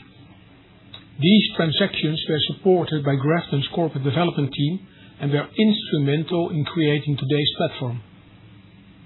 The Netherlands team now has the relationships, market knowledge, and execution discipline to originate and deliver M&A opportunities supported by group where necessary. We have completed multiple bolt-on acquisitions and have embedded a repeatable model for consolidation in a fragmented market. In addition to acquisitions, we have continued to expand organically, opening branches in attractive locations where acquisition opportunities don't offer the appropriate return or are just not available. We continue to optimize our branch network through selective consolidations. Looking ahead, we expect a gradual recovery in the Dutch housing market and construction market. There is a structural shortage of housing, which is expected to support an increase in new housing completions over time. The renovation market remains robust, supported by an aging housing stock with 87% of houses completed before 2000. Population growth is expected to continue, providing additional demand support, while commercial construction is expected to remain broadly flat. In summary, we are operating in a market where short-term conditions are challenging, but long-term fundamentals remain solid and supportive of recovery. While scale is important, a key driver of our performance is the evolution of our model. Supported by Grafton's merchandise experience, our stores have become more customers-focused, increasing the space available for customers to shop and reducing the areas behind the counter. We introduced store planograms to manage the shop floor, resulting in improved collect sales and higher average order size. At the same time, we have significantly expanded our value-added services. Today, more than 17.5% of sales include service elements. For example, in smart locks and access control, we go far beyond product distribution.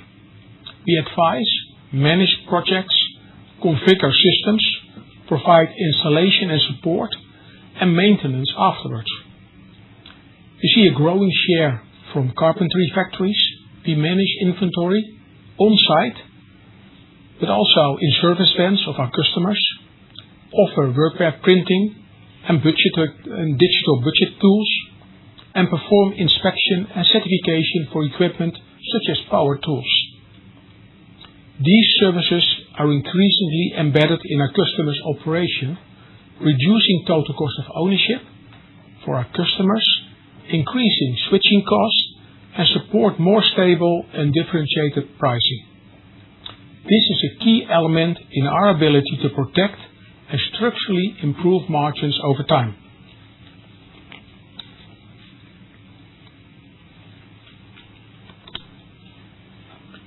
Our model is built on key strengths. First, deep technical and product expertise. In a complex category such as ironmongery, customers rely on advice and solution support, not just product availability. We have close customer and supplier relationships. And thirdly, fast service and reliable delivery. Availability and speed are critical for our customers, and we consistently differentiate in this area. Finally, our ability to tailor solutions to customer needs that allows us to compete on total cost of ownership rather than price alone. Alongside this service-led model, we have developed a strong omnichannel capability. Today, almost 10% of sales are generated online, fully integrated with our branch network, field sales teams, and technical support functions. Our dense network, combined with a flexible local logistics model, supported increasingly by electric vans, is a structural competitive advantage. We are, for instance, able to deliver twice a day, a market-leading service.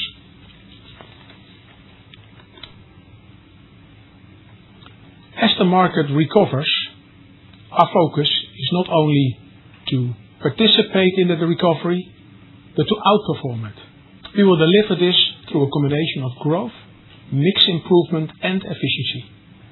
We will align the formats and propositions of Isero and Polvo, creating a combined offering that leverages scale, network density, and service capability in a way that competitors cannot easily match. We will leverage sales opportunities with our existing product ranges in adjacent segments, such as installation and civil engineering. We will pursue growth in specialisms like PPE and workwear and access control, and we continue to build our national footprint through branch openings and disciplined bolt-on acquisitions. Digital has been a clear focus, and we will continue to accelerate digital ordering. In parallel, we are executing on efficiency initiatives, including renewal of our ICT landscape and optimization of logistics through mechanization and integrating Polvo logistics. Bringing these elements together, we are confident in restoring operating margins to the 8 to 10% level. The improvement is expected to come from self-help initiatives that are fully within our control, combined with the market recovery as volumes normalize across the construction sector. To conclude, over the past decade, we have built a leading position in a fragmented and attractive market. We see a clear pathway to grow the business and to expand our network to approximately 135 branches, while actively optimizing our footprint through selective consolidations. We leverage scale with a differentiated service-led model that creates strong customer relationships and supports pricing power. We have a proven track record of disciplined growth, integration, and execution, and we have clearly defined levers to improve profitability. As market conditions normalize, we are confident that we are well positioned not only to benefit from the recovery, but to outperform it in a controlled and disciplined way. Anu will now give you further insight in the IKH business. Thank you. Thank you, Bert. So my name is Anu Ora, and I am the CEO of IKH in Finland. I joined the company in June 2025, which is exactly 1 year ago. And in my background, I have experience from multiple different retail and wholesale segments, including, for example, IT, food, automotive spare parts, and power sports. And of course, currently at IKH, a wider technical wholesale. I also worked in the beginning of my career at strategy consulting at Boston Consulting Group. So what attracted me to IKH is very much the unique business model and the multi-channel approach. So we operate own stores in bigger cities. We have partner stores in Finland and international opportunities, and also the B2C online channel. IKH was established in 1956 by Alacortes family, and the family very successfully developed the company over the decades. Today, the company consists of approximately 145 stores, owned and partner-driven, and a central warehouse in Kauhajoki, where all our central operations are located. While the central operations naturally bring us a lot of efficiency and ability to serve our Finnish customers with overnight deliveries, they of course are also a sizable fixed cost base, which does not easily flex down in times of depression. Our main customer focus is in B2B, and we serve them with quite wide product assortment, including, for example, workwear, PPE, tools and spare parts. So let's take a closer look at the business mix of IKH. So it's pretty equally that of the own stores in big cities and that of the partner stores in smaller cities and villages, both in Finland and then also outside of Finland. What is very important in our business is that we have wide product range that we carry in our local distribution center, and that really is a selection of products that well suit our business-to-business end customers. So workwear, PPE, we have the hand tools and the power tools, we have the spare parts and accessories for work machines and tractors, and then the complementing assortment of different construction and maintenance products. What is important in our assortment is that we are very strong with private labels or own brands. So 1/3 of our business actually comes from the own brand offering, and we have a range that covers all our main categories. And interesting detail about Finland is that weather has naturally a big impact in our business. The seasons come sooner or later and therefore are longer or shorter, but most importantly, we love winter. We love cold weather, we love a lot of snow, because all that boosts our business quite a lot. So we sell more vehicle batteries, warmer workwear, snow equipment and so on. So let's move on into macroeconomics. And so Grafton acquired IKH second half of 2021, and in the beginning of 2022, Russia invaded Ukraine. And because of the closeness of Russia, I mean, Finland has this extremely long border with Russia and with our history, that immediately started shaking the Finnish consumer confidence. But not only that, but also the ECB starting to increase the base interest rates. It was a combination that started impacting the house owners in Finland. Most part of the mortgages are actually tied into floating rates, so the interest rate increases hit quite hard the Finnish housing market. And as you can see in the middle graph, the housing market went down with more than 50% and is today at historically low levels. Economy also otherwise has been in stagnation, but especially the construction market has been hit very, very hard. And naturally, this has had an impact on IKH in terms of eroding the sales and also putting pressure on our margins. So from the double-digit levels, we are down to 5% operating profit margin today. But if we want to turn this positively, there is quite a sizable recovery opportunity in Finland, because the markets will recover gradually and reach the historical averages. So how is IKH winning in the market? What is our winning format? It has a lot to do with the partner store model.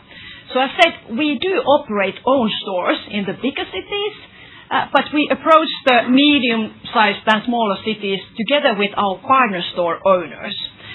With the centralized model and with own stores, it is difficult to go into that big of a network in a sparsely populated Nordic country like Finland or any of the other Nordics are. So with this partnership model, we have much more flexibility to build a network that really can cover the whole of the country. One of the sweet spots of this model is that the local IKH store owners, the partner store owners, they are in their communities relevant players and can build relations to the other business owners in their community and therefore be close to their customers and be able to serve them better. So we see the partner store model as extremely scalable. It's also resilient in change, but it is also a capital-light way of approaching markets outside of Finland. But of course, the partner store model is not enough. We need to be able to serve our customers with a good offering. And what does the good offering then mean? It means that we have a wide assortment of products to B2B customer segments. It is a combination of leading A brands and strong own brand offering. It also means that we need robust systems and processes to support the business. And then we have the IKH brand, which actually is extremely well recognized and appreciated in Finland. So we win together with our partners. How is IKH then planning to win in the recovery? Well, first of all, I see that there is a sizable recovery opportunity just in the market. But it's not enough. We are working hard on several initiatives that will take us forward, and we plan to outperform the market. So if you look at the right-hand side boxes, I think there are three main elements. One is that of the digital investments. So the demand planning and replenishment, the ERP, and then the digital channels. The second would be that of the sharpening of our B2B customer focus. And third is the expansion in Scandinavia. So I will walk you through all of these in a bit more detail. When it comes to digital investments, we have three waves. We start with the demand planning and replenishment programs. Nathan already described that we have been given an opportunity to learn from the other group companies, and we are currently in the middle of implementation of RELEX, which is one of the group preferred suppliers. And while doing so, we've received great support from the Grafton IT team and also our sister companies, which have already knowledge of this system. Secondly, we've already started the design phase of our new ERP solution, and with help of that, we will be able to support the development of our operative efficiency and also build a better ground for our growth in the future. And thirdly, we are also looking into improving our digital channels as omnichannel strategy is very vital also in our customer segments. Secondly, we are working with sharpening our approach to B2B customer segments.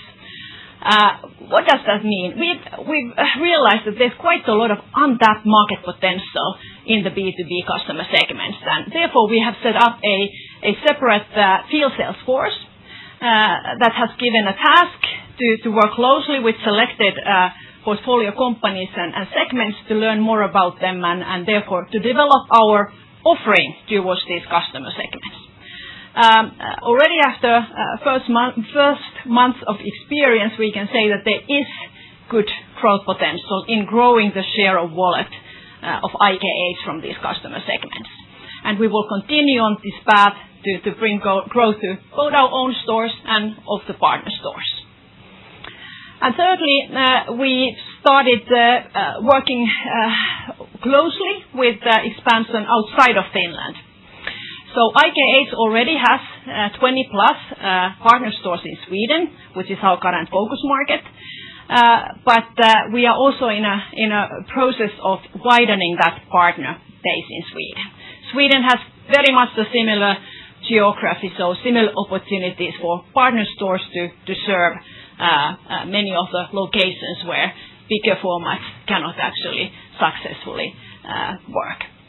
And it's not only that, but we have also made a decision to go closer to our customers to serve them better. So we've signed a contract with a 3PL warehouse solution provider and started already a pilot where we will be able to bring all our fast-moving products to Sweden and therefore serve our customers in Sweden with a lot faster order-to-delivery time schedule, moving from the current 3+ days to over-the-night deliveries. So by serving our customers better, by focusing on finding new partners, we will grow in Sweden. So to back this all up, we have absolutely a clear market potential when Finland goes up into the recovery of the construction market. But also, with help of all of our self-help initiatives, we will outperform the market. So, in my eyes, there is a very nice path for organic growth, but also bringing IKH back to the double-digit margins where we were historically. So it's my time to thank you, and let me at the same time invite to the podium Mario Ballarin, who is our head of the Iberian operations. Welcome.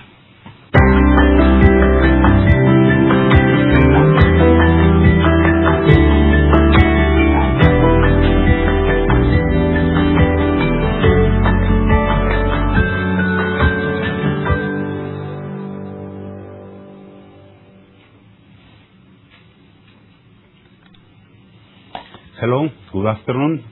I am Mario Ballarin, and I joined the Grafton Group just 5 months ago as CEO of Grafton Iberia.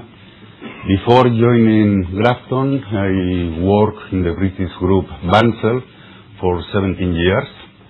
The Bansal Group shares some similarities to Grafton, as it is a decentralized business model where acquisitions play an important role in its growth strategy. I held several positions during my 17 years in Bansal. I started as finance director of Bansal Spain after the first acquisition of Bansal in Spain. 4 years later, I moved to South America as general manager of Bansal South America, except Brazil. I was 6 years there. We developed the region with 10 acquisitions and organic growth. And after 6 years, I came back to Spain, and I held the position of managing director of South and Eastern Europe, Middle East and Nordic countries. I was overseeing an operation of 11 countries, 31 companies the last year, and 1.1 billion euro revenue. Throughout my professional career, I have been involved in the acquisition, integration, and subsequent development of approximately 30 companies. And well, after 17 years in Bansal, I was very happy and pleased of joining the Grafton Group after its first acquisition again in Iberia.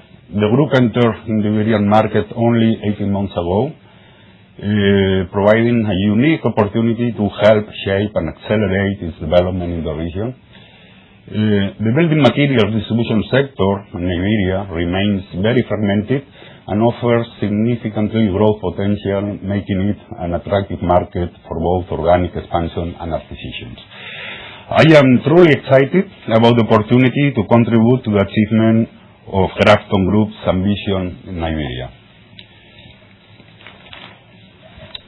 And here you have the ambition here in the bottom of Grafton in Iberia, that is to achieve 1 billion sales by 2030 with EBITDA of close to 10% of sales.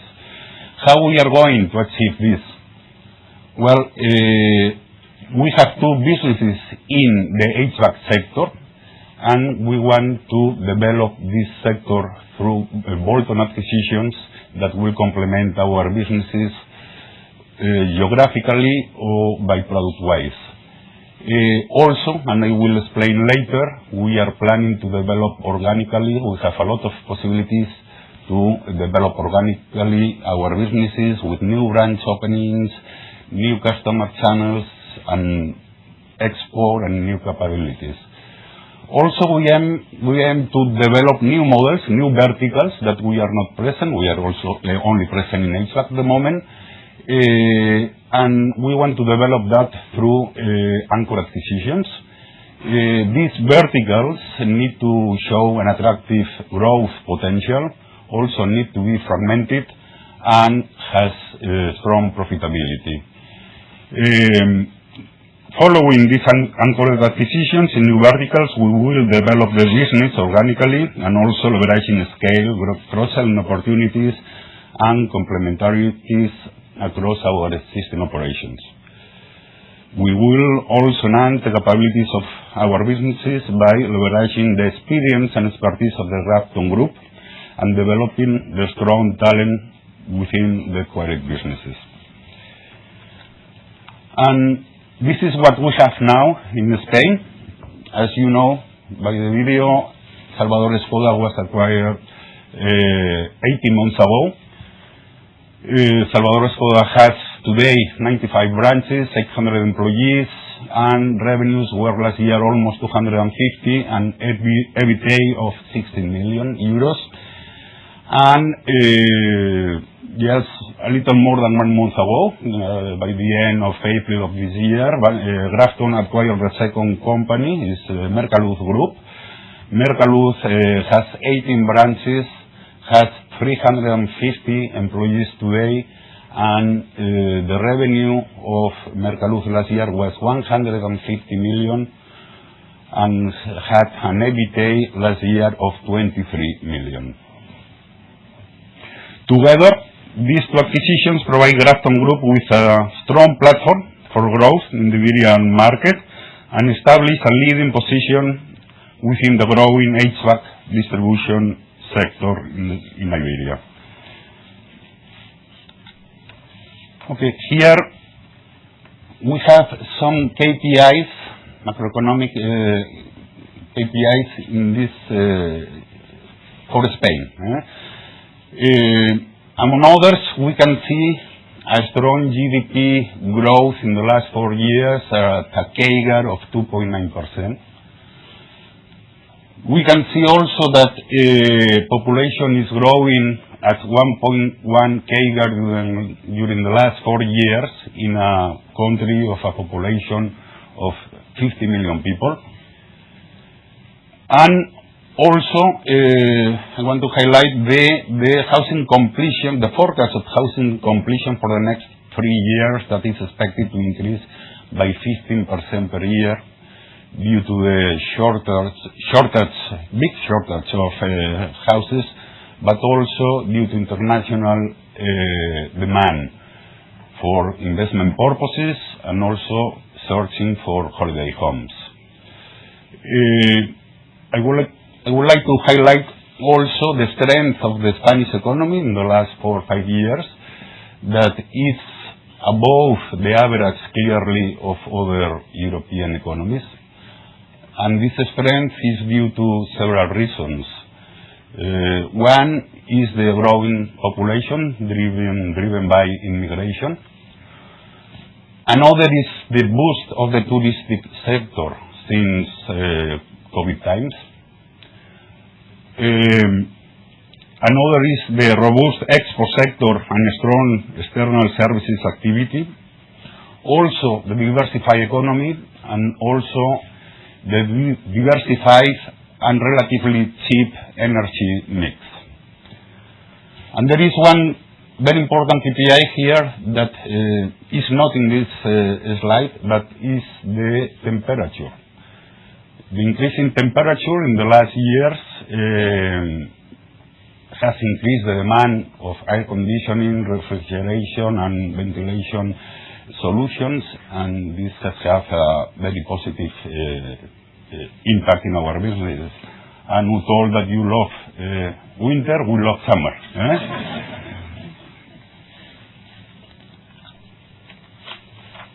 Okay. This is the same KPIs for Portugal. Portugal is a 10 million people country. Typically, it's 20% of the market of Spain.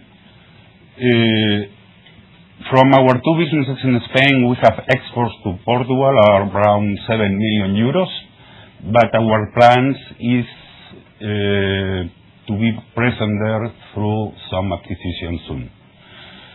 The KPIs in Portugal are similar, follow the similar trends that in Spain, but at more moderate pace. But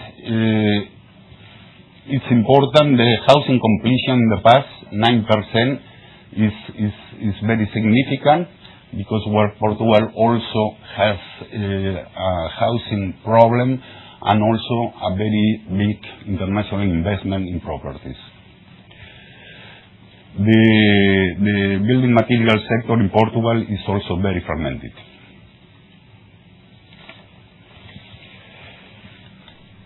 Okay, and here we have a little the story of Grafton in Spain, that as you saw in the video, it started 18 months ago with the acquisition of Salvador Escoda. Salvador Escoda is a company of 52 years old, that was founded by Mr. Salvador Escoda, and is a specialist, is in the HVAC sector, but is specialist in air conditioning, refrigeration, and ventilation. Has a very strong brand, it's called Mundo Clima, and acts as a one-stop shop for installers. During the 18 months since acquisition until now, many things have happened in Salvador Escoda. The first thing was the leadership management transition. Mr. Salvador Escoda retired last year, and his daughter, Marta Escoda, has become managing director of the company. You saw both in the video, Salvador and Marta. This transition was managed perfectly. Also, thanks to Grafton, there has been several new things in Salvador Escoda. Is the opening of 7 branches during 18 months. We have enhanced the teams. We have improved the teams with new capabilities, in particular in the marketing department, in the HR department, IT, property management, and sustainability. We have integrated all the reporting systems, all the controls and process of Grafton. And with all these new things, Salvador Escoda has been able to continue growing by 7% last year. 1 month ago, we acquired the company Mercaluz. Mercaluz is based in close to Alicante, has a headquarters there, and it's a 40 years old company. Also in the HVAC sector, but much more specialized in 2 categories: air conditioning and household appliance. The founder was Mariano Moreno, and the sons were managing the company because the father retired 10 years ago. They were very successful. Mercaluz Group is a fast-growing company and has a very strong brand called Johnson. And the company will be continued managed by Eloy and Paco Moreno, the 2 brothers, and their continued leadership will help ensure business continuity while supporting the next phase of growth and integration within the Grafton Group. Okay, and here I will go a little deeper in explaining what is the business model and value proposition of the 2 companies that we have now in Iberia, because both are in the HVAC sector, but they have a very different business model and value proposition. That's the reason that they will continue to be managed independently, allowing each business to capitalize its unique strengths and fully capture the opportunities available in the market. We have the first business, Salvador Skoda, that has three main categories: air conditioning, ventilation, refrigeration, but also has the rest of categories of product that an installer needs, such as heating, gas, electrical materials, lighting. Then they will address mainly 85% of the sales to professional installers. The value proposition of them is to be the installer's store. This slogan, installer stores, is in each one of the 95 branches. It's a one-stop shop. The installer goes there and takes everything that they need. And they give service and they give advice. And that's the reason that they have 95 branches. In all the main cities, big and medium cities, they are present. They have 800 employees. It's a strong structure. And they have 140,000 SKUs. What is not in Salvador Skoda doesn't exist. This is the value proposition. Mercaluz is another value proposition. They only have two categories: air conditioning and household appliance. 75 is own brand, the brand Johnson.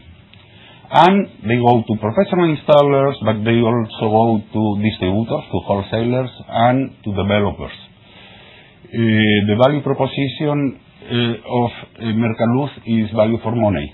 They have a good product with a very good cost, a very good price.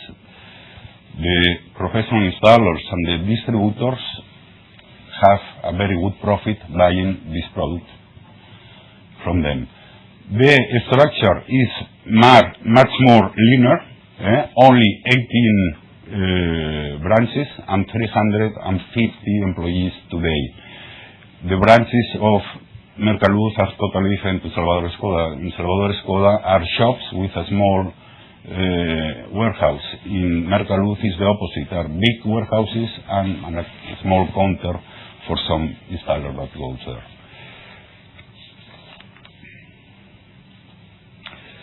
Well, that's the reason that the two companies will be managed independently, and we hope that maintaining their individual identities and operating models, we can maximize our reach across a broad and rapidly growing HVAC market, while preserving the unique strengths that have driven the success of each business. Salvador Skoda grows during the last 5 years at a CAGR of 7%, and Mercaluz at a CAGR of 11% per year.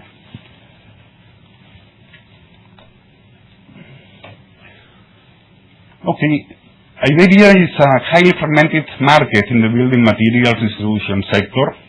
Our growth strategy is based on both organic and acquisitions. First, we are planning to grow, as I told you before, with bolt-on acquisition in the HVAC sector and anchor acquisition in the other models, other verticals.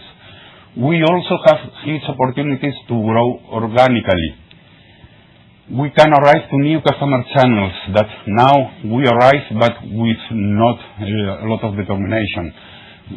We arrive in a reactive way, but they are quite good, big, these channels.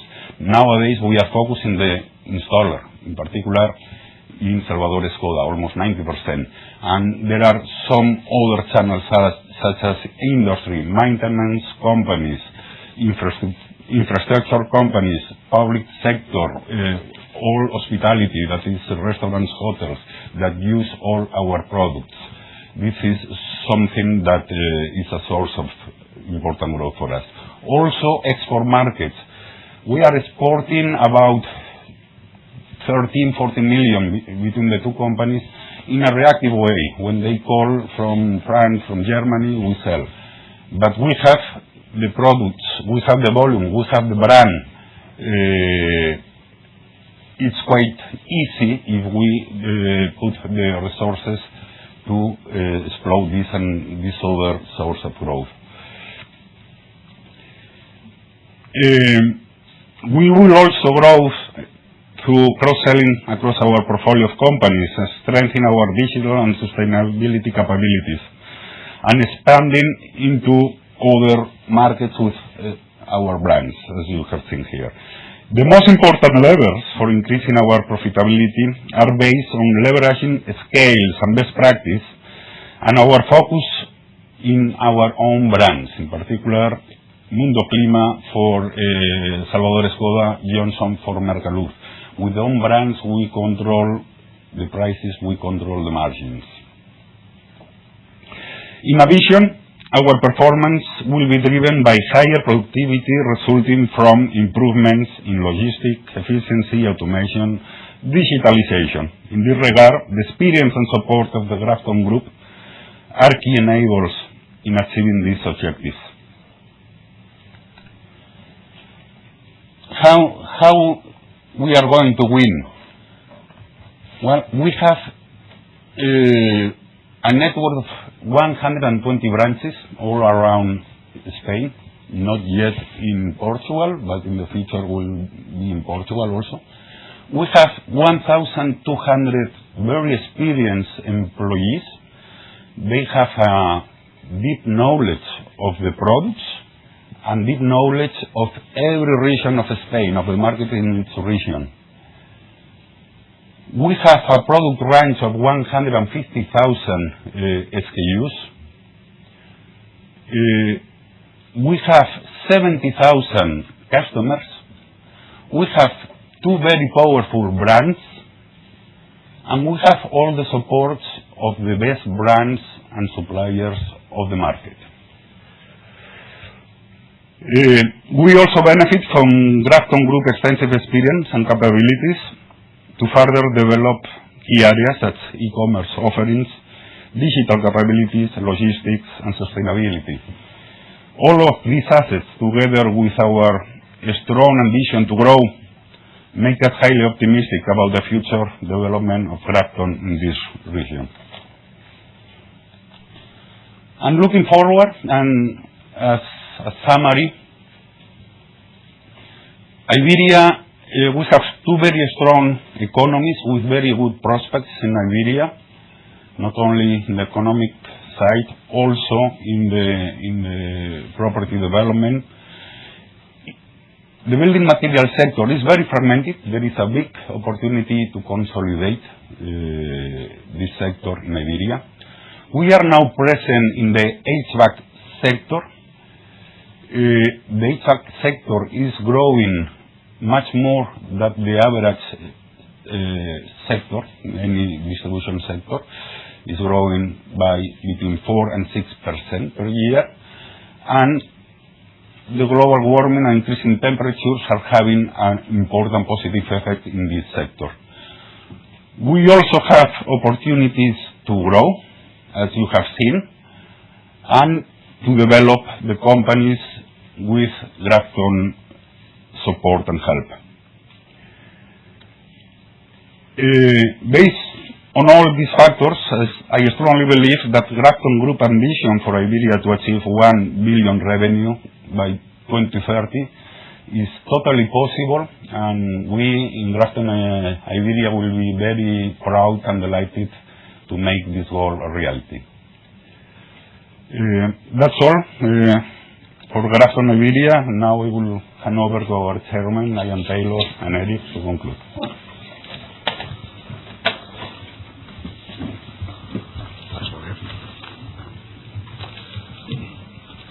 Okay, thanks very much indeed, Mario. I'm just going to be a couple of minutes here. First of all, from me, thanks everybody for taking the time today just to dive a little deeper into Grafton. And it is great to see everybody here, but I'd especially like to thank Michael Chadwick for being with us today. Michael, as you will all know, was instrumental in creating the base of Grafton, which we have today. And it is really kind of you, Michael, to be here. Now, Mike and I were talking a few days ago, and as is Michael's wont, he made a very simple but very astute comment, and a very relevant one for us here today. He observed quite simply that our industry, the sort of building materials distribution industry, is actually quite a difficult industry to make money out of. And I think you can probably put Michael's comments the other way round. It's quite an easy industry not to make money out of.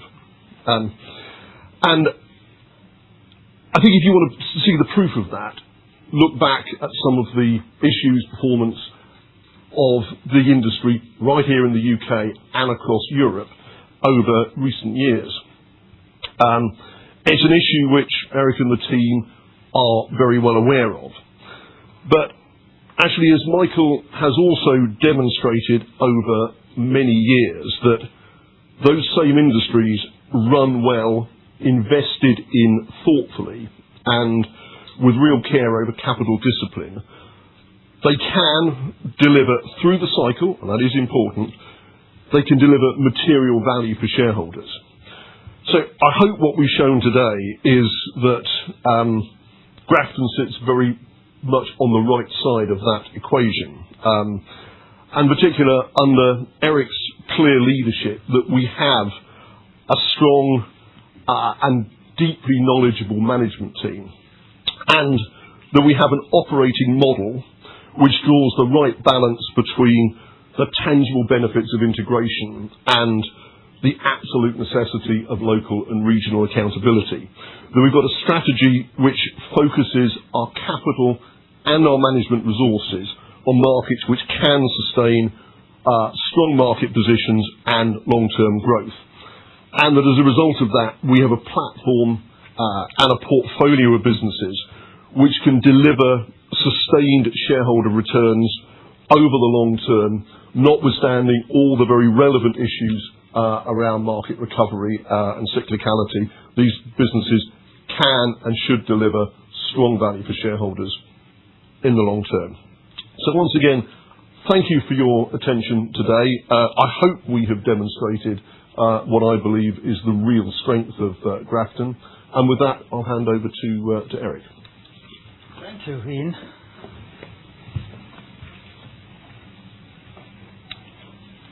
So, to conclude, here you go. Before we have our final Q&A, followed by the long-awaited drinks reception, I'm sure, let me summarize why we believe Grafton Group offers a compelling investment opportunity. We are a European distribution platform of scale with significant growth opportunities, and we will further strengthen our leading positions in our existing markets, as well as enter new markets over time. Our diversified portfolio provides strong resilience throughout the cycle with excellent cash generation. The consistent application of what we call the Grafton Way provides us with key levers to significantly enhance our financial returns until 2030. In summary, we are confident in our ability to create significant shareholder value over the next 5 years. And we articulate that as delivering a free cash flow cumulative over that period of at least 850 million sterling, to deliver an EPS CAGR of at least 10% over that period, and deliver a ROCE by 2030 of 13%. So, thank you all for attending. Thank you, the team, for all the efforts you have done and your presentations.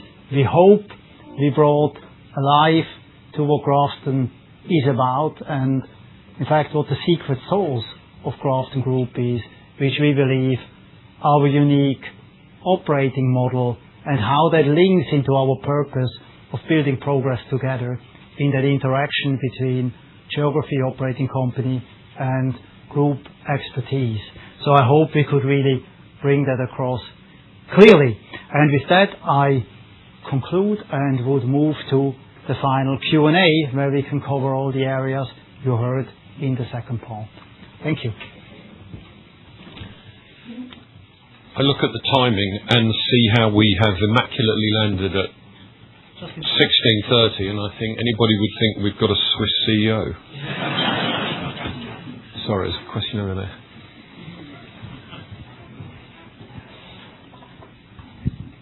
Thank you. It's Tom Frame from Shore Capital. I just was hoping you could comment on a potential trend that other retailers in the space have talked about. Products, not just small ones, but sometimes bulky items being delivered straight to the site and ordered online, so to save tradespeople and builders time and needing to do extra visits to physical stores. Do you see this as a potential long-term trend, and if so, how well placed would you be to deal with that? Shall we give this to Patrick? Because why not? Patrick, maybe that would be a good one for you, given you have a lot of heavy building products and a lot of the larger customers as well. Sure. What we haven't seen is a lot of the larger house builders ordering online and ordering off our e-commerce site. What they are doing now is using the Trade Hub that I described earlier. So there's two ways to do that. Their prices are all guaranteed on the system, so it's their account, their pricing, and they get to do that. The Trade Hub Pro, which is the more recent one, allows our larger customers who have remote sites around the country. One of the problems they had was getting approval from their head office for requisitions for day-to-day products every single day, day in, day out, and it was taking too long to get that. The platform we've done for them now is they can get approval direct into their buying office, which comes into ours, and we deliver straight away. So that's the way we're handling the large orders at the moment. What we are seeing, the smaller trade guy who wants timber or fencing or whatever, they're buying online, and we're delivering straight to them. So that's how we're handling the larger one. I hope I've answered that question. Yeah, sure. Just how well placed are you versus maybe other retailers or other distributors that maybe have fewer physical stores relative to their online presence and therefore a lower cost base? In terms of large building materials, we don't see, certainly in the market I'm in, we don't see builders buying large, bulky building materials online. So, thank you. And just a question based on what Frank said regarding Selco. Customers demanding better value. Correct me if I'm wrong, but I assume that service levels and assurance of supply is still more of a priority to customers rather than price. But is this still a little bit of a headwind in terms of your margin growth? And just related to that question, at a group level, what do you expect as an average selling price increase for this year? Do you want me to pick up the? So from the point of view of price, when we did our survey with the customers in the hierarchy of needs, price had moved, but in reality, as you rightly say, availability, certainty and consistency were all elements to that. My point around pricing is actually that visible price and making it really transparent for our small trade customers that we're great value. And that's what we're seeing. We're seeing a more demand to ensure that actually I get the right price first time. Hence our investment in Shelf Edge and loyalty to make that really easy and simple, and also to be able to drive that price transparency online. I think just as regards a sort of a general view of where do we see price inflation in the current year, it's still quite difficult to be able to predict it accurately. Some pricing on some products that we're buying in, you take anything with plastic in, is double-digit increases in price. Some prices have as yet been unaffected. I think the one thing that is I can say with certainty is that certainly the pricing that we will see this year is going to be higher than the pricing increase that we thought we were going to get at the beginning of the year. I would think that we will probably see pricing in somewhere in the 3 to 5% overall level across the businesses, but different businesses will be affected quite differently, I would say. So, for example, if we take Woodies have procured a significant proportion of their products already for the year. 2027 might be a bigger risk as regards inflation. Thank you. If we go across to Sam.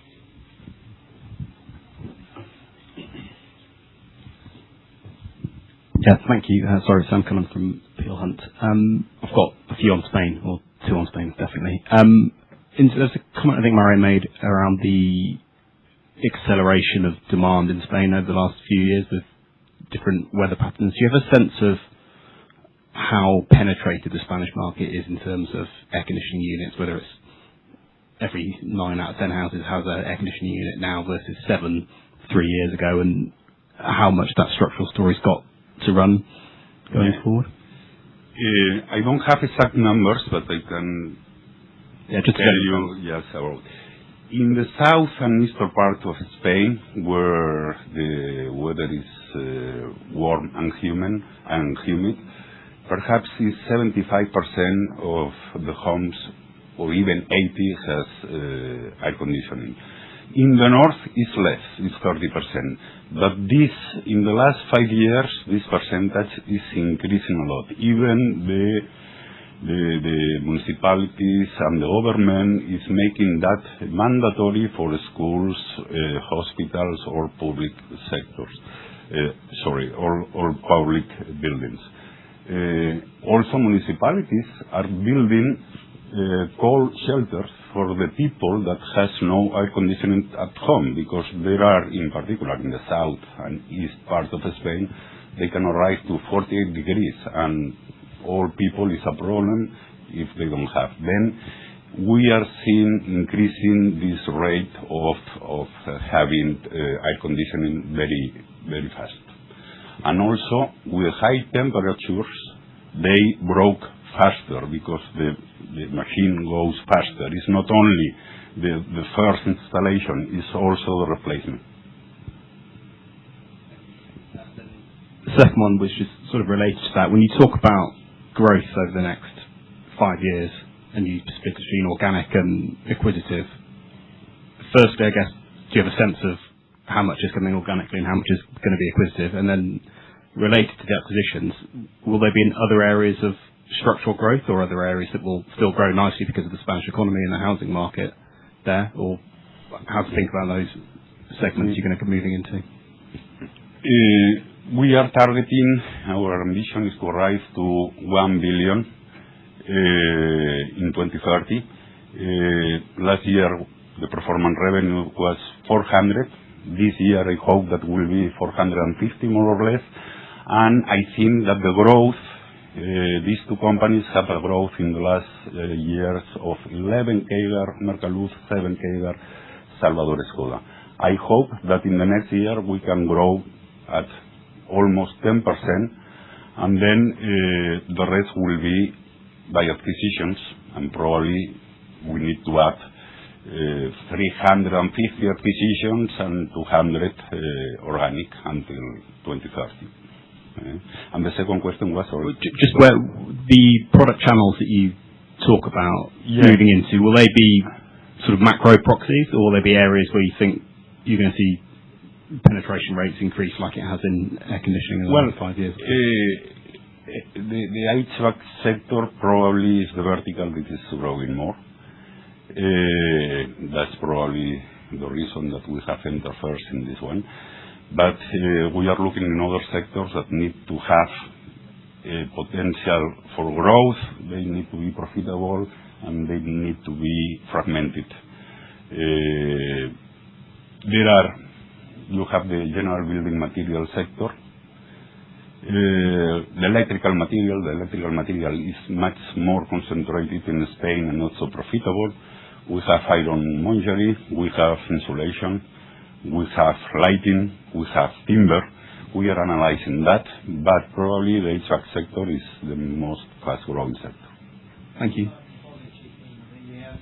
We have a decent pipeline across, let's say, multiple product specialism, right? And of course, HVAC is the one which is propelled at the moment in terms of growth for all the reasons Mario has mentioned. For us, the question is, what do we do with the business? So there are other verticals which are very interesting, where an entry platform could be anywhere around 50 million, but we can then significantly scale it and build it to 3-4 times the size over a period of time by organically and then organically bolt on. And that's what we're interested in, and looking at the ROCE we can generate out of that. Right? Now,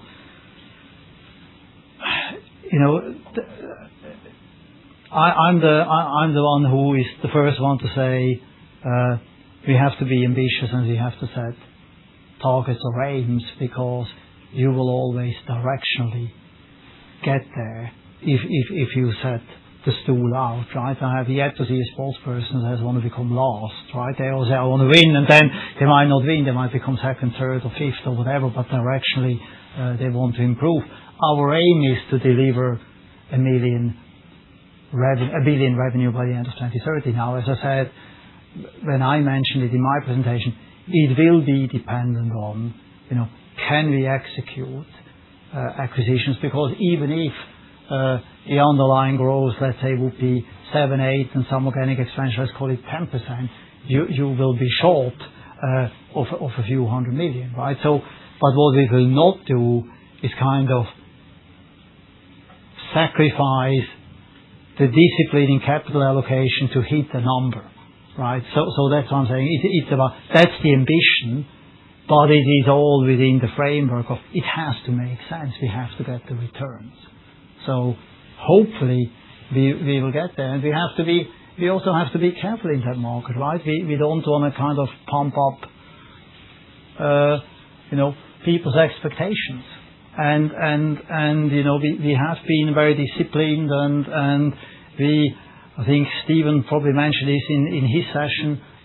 We are not shy of, if a business has, if we have to add in more cost into a business, then we thought to have to put in to have the strength that we need, whether it's around cyber, whether that's around capability in the finance function, and so on and so on.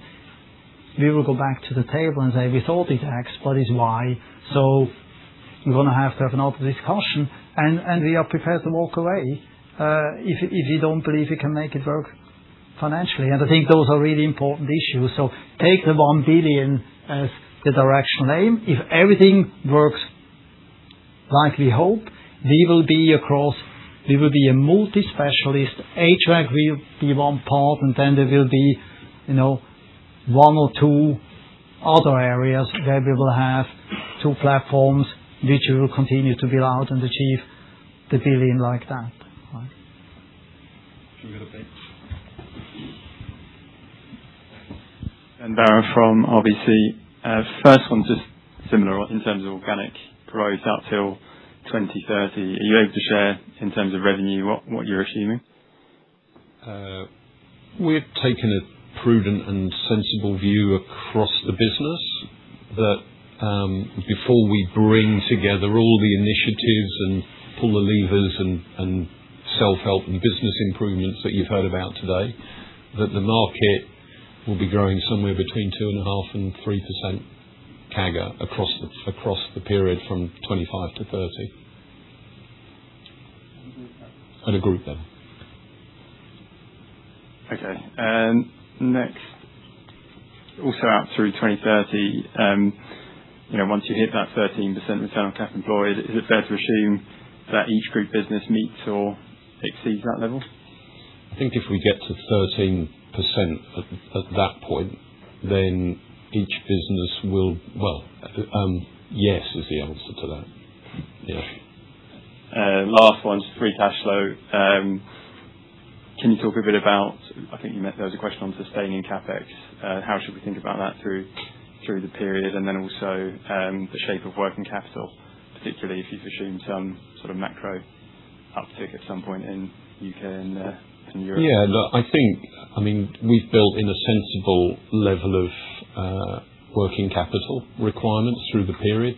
If we look at the business, I mean, typically it runs somewhere about 10%. So we had £100 of revenue. We need an incremental investment of £10 in net working capital. So we've looked at it in that respect. Then when we think about replacement capex, I mean, in general, replacement capex, we treat it as running in line with, if I can describe it as normal, traditional depreciation before you worry about leases. Thanks. Thank you.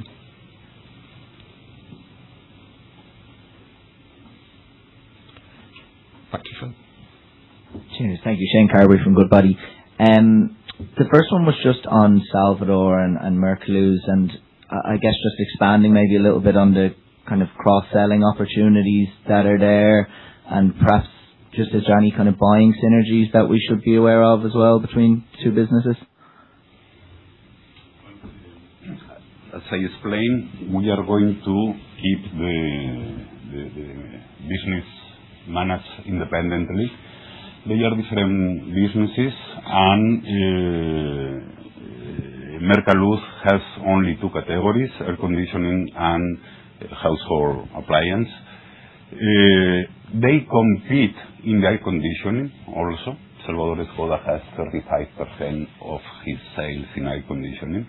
But in this, they are in some way competitors, but they arrive to different customers.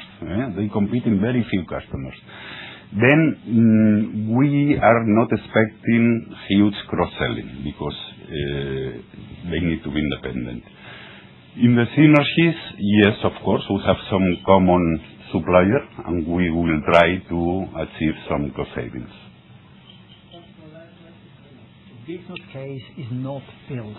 Let's just be very transparent. The business case is not built on massive cost synergies. Yes, the own branded ACs are sourced via the same set of big suppliers, right? There will be a conversation, but we are talking here about, in the round of things, relatively small element of synergies you will get. We bought Mercaluz because it's a very different model.